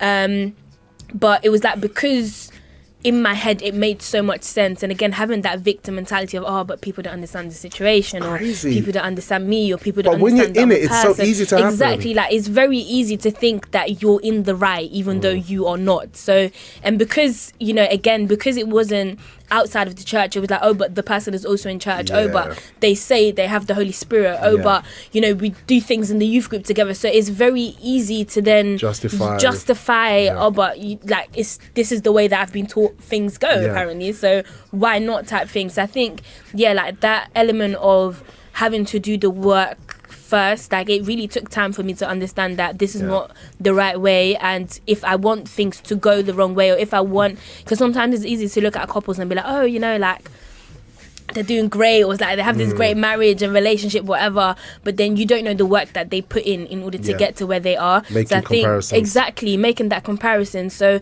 it's kind of like, once I understood that, okay, this wasn't the right thing for me to do, and having that trust, I guess, as well, in understanding that, okay, let me put my anxiety, my thoughts, my feeling, all of that to the side, and trusting that God knows what is best for me, then you're able to see things a lot clearer. So, and that's a true believer, right? Because someone can say that, but just to justify their feelings, right? Right, and we're not being hard, because some of the things you touched on, Bea, today you're married to somebody who's in the faith. You know, you thank God that you're still in the faith. But at the time, someone listening to you would say, you see, your pastor's controlling you, right? They would say, oh, you see, they're in your business. They're trying to control your life. Oh, look at this conglomerate trying to manage you, right? You're a victim, right? And if the person is looking for an excuse to justify their feelings, they will hold on to that and look at the people who are trying to help them as enemies. Yeah, definitely. And there definitely were people that were kind of like, because the thing about my pastor, the pastor I had at the time, he never actually said no. And the reason he did that was actually to help me more, because he knew that I was the type of person, if you tell me no, all I have to do is, my pastor said no, end of story. But it was more kind of like, if I say no to you and then another pastor comes tomorrow, you're not going to understand what you did. That's right. So it was more kind of like, he was just helping me to think without actually saying no, just because he knew the type of person that I was. Yeah. So you ended up like thinking and making the decision for yourself. Exactly, yeah. And it was kind of like, there definitely were people that were like, oh, but, you know, like, if pastor didn't say no, then I don't get. But in the back of my mind, I definitely knew that this didn't make sense. Yeah. So it was like, that's powerful. And imagine you could have like gone into something and you wouldn't have been married, you know, or probably you would have got married, but the foundations wouldn't have been there. You know what I mean? Now you guys have got what you're working through in a sober way. You know what I mean? But it could have been a completely different story. I mean, we had the example of that program that's on Univar, where the lady got married to the guy, and on the honeymoon, guess what?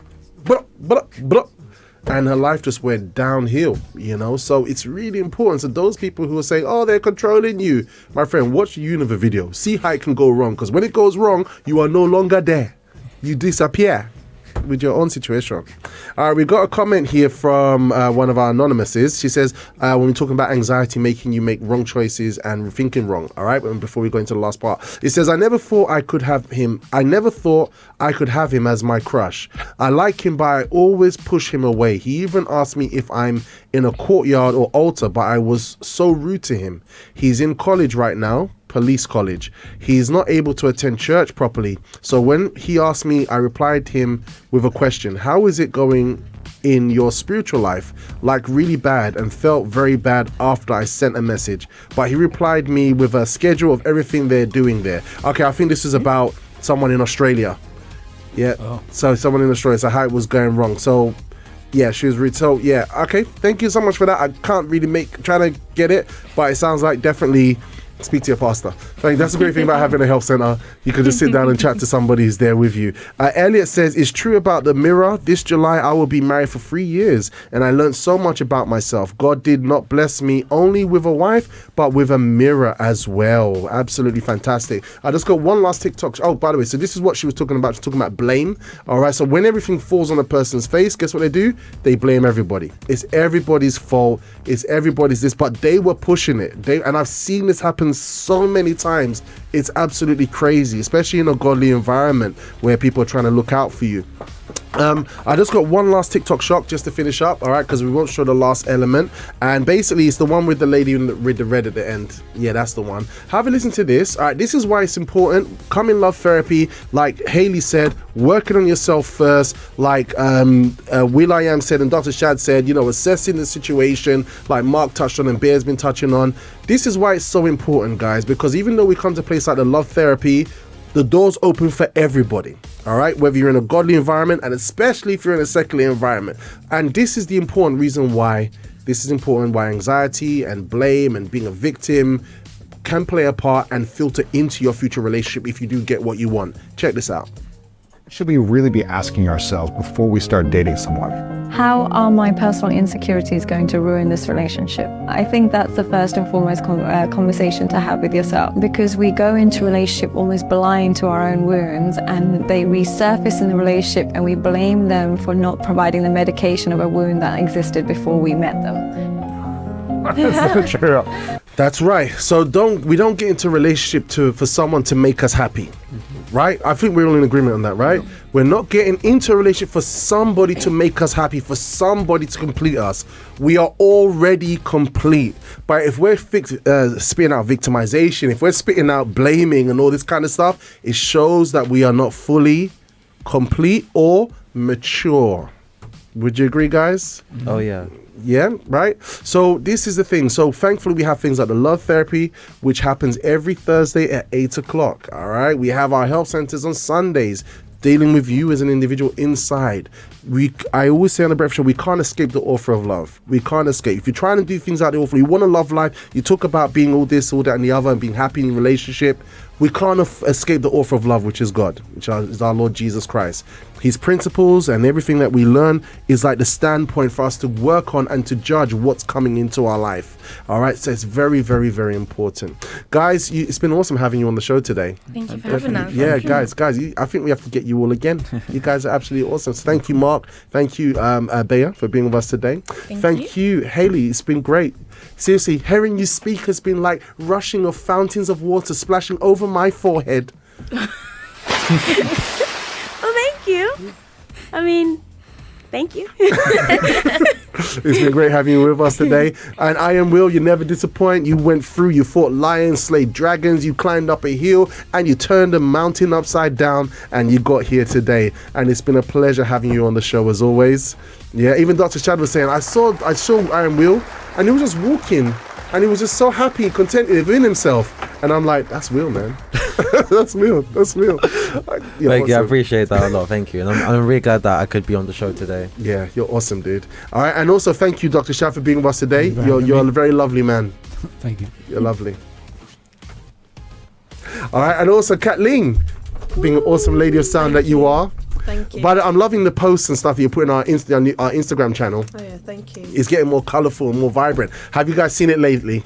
I was going to say, yeah, I second that. You second that? You see, I am Will's faithful. Yeah, Bear's looking at her husband. I saw yesterday's one. You saw yesterday's one? Okay, good. So, yeah, Haley. Yeah. I'm getting there. I was getting there this morning before I got here. So. That's the spirit. That's the spirit. Yeah. Wait. You're getting to our social media, but you never got there. Trying to find it. And then I came in and... Yeah. Okay, thank you. Okay, so we're working on it. Hopefully we'll get some stories coming up of segments of The Breakfast Show. That'd be great.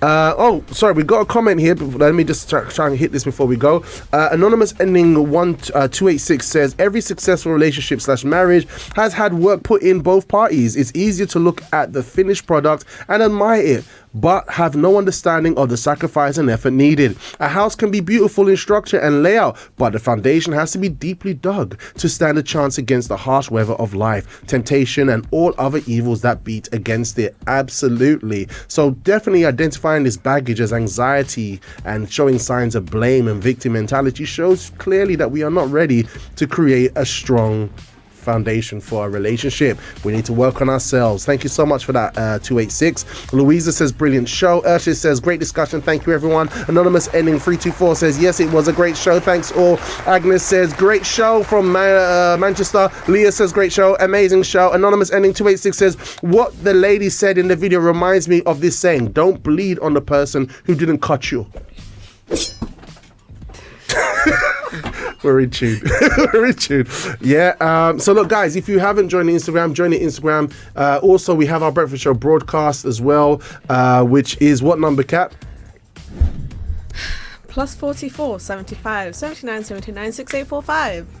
And again, Kat. +44 75 79 79 6845. That's the Breakfast Show WhatsApp line, so that wherever you are on the planet, you can communicate with us here in the studio. And if you say, look, add me to the broadcast with your name, town, country, continent you're from, it'll be great to have you with us. You never miss a Breakfast Show beat, and you keep up to date. This brother. All right, Chanel from South Africa, you're awesome. The American accent lady needs to come back. I enjoy listening to her. Thank you. Me too. The American accent lady. That's a nice... American accent lady, I like that. Because in the Breakfast Show, we always use long sentences for everything. Yeah. Like on Wednesday, we have a multiple choice question, and we call it the Breakfast Show The Breakfast Show Who Wants to Be a Millionaire morning coffee question. You forgot the word more. Yeah. Yeah, it gets repeated. Yeah. So we do that on the show. It's breakfast show. All right, Dion's laughing, feeling power. Guys, we gotta go. It's been a pleasure. Kelly just made it, but we're leaving the building.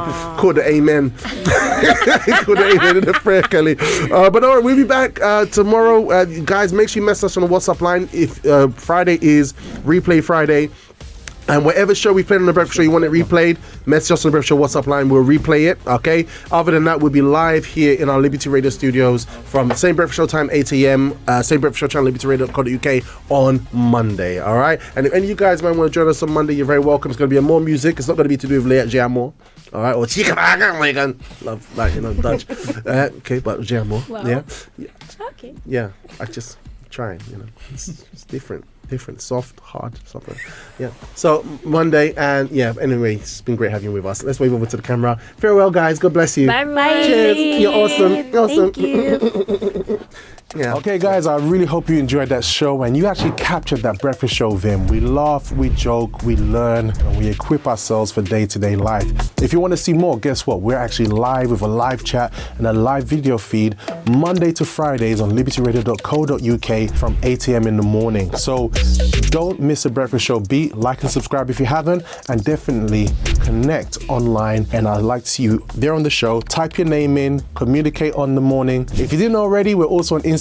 Check us out on Official Liberty Radio on Instagram. There's so much happening on that platform. Definitely go check it out. And I'd love to see you there. All right, have a good one.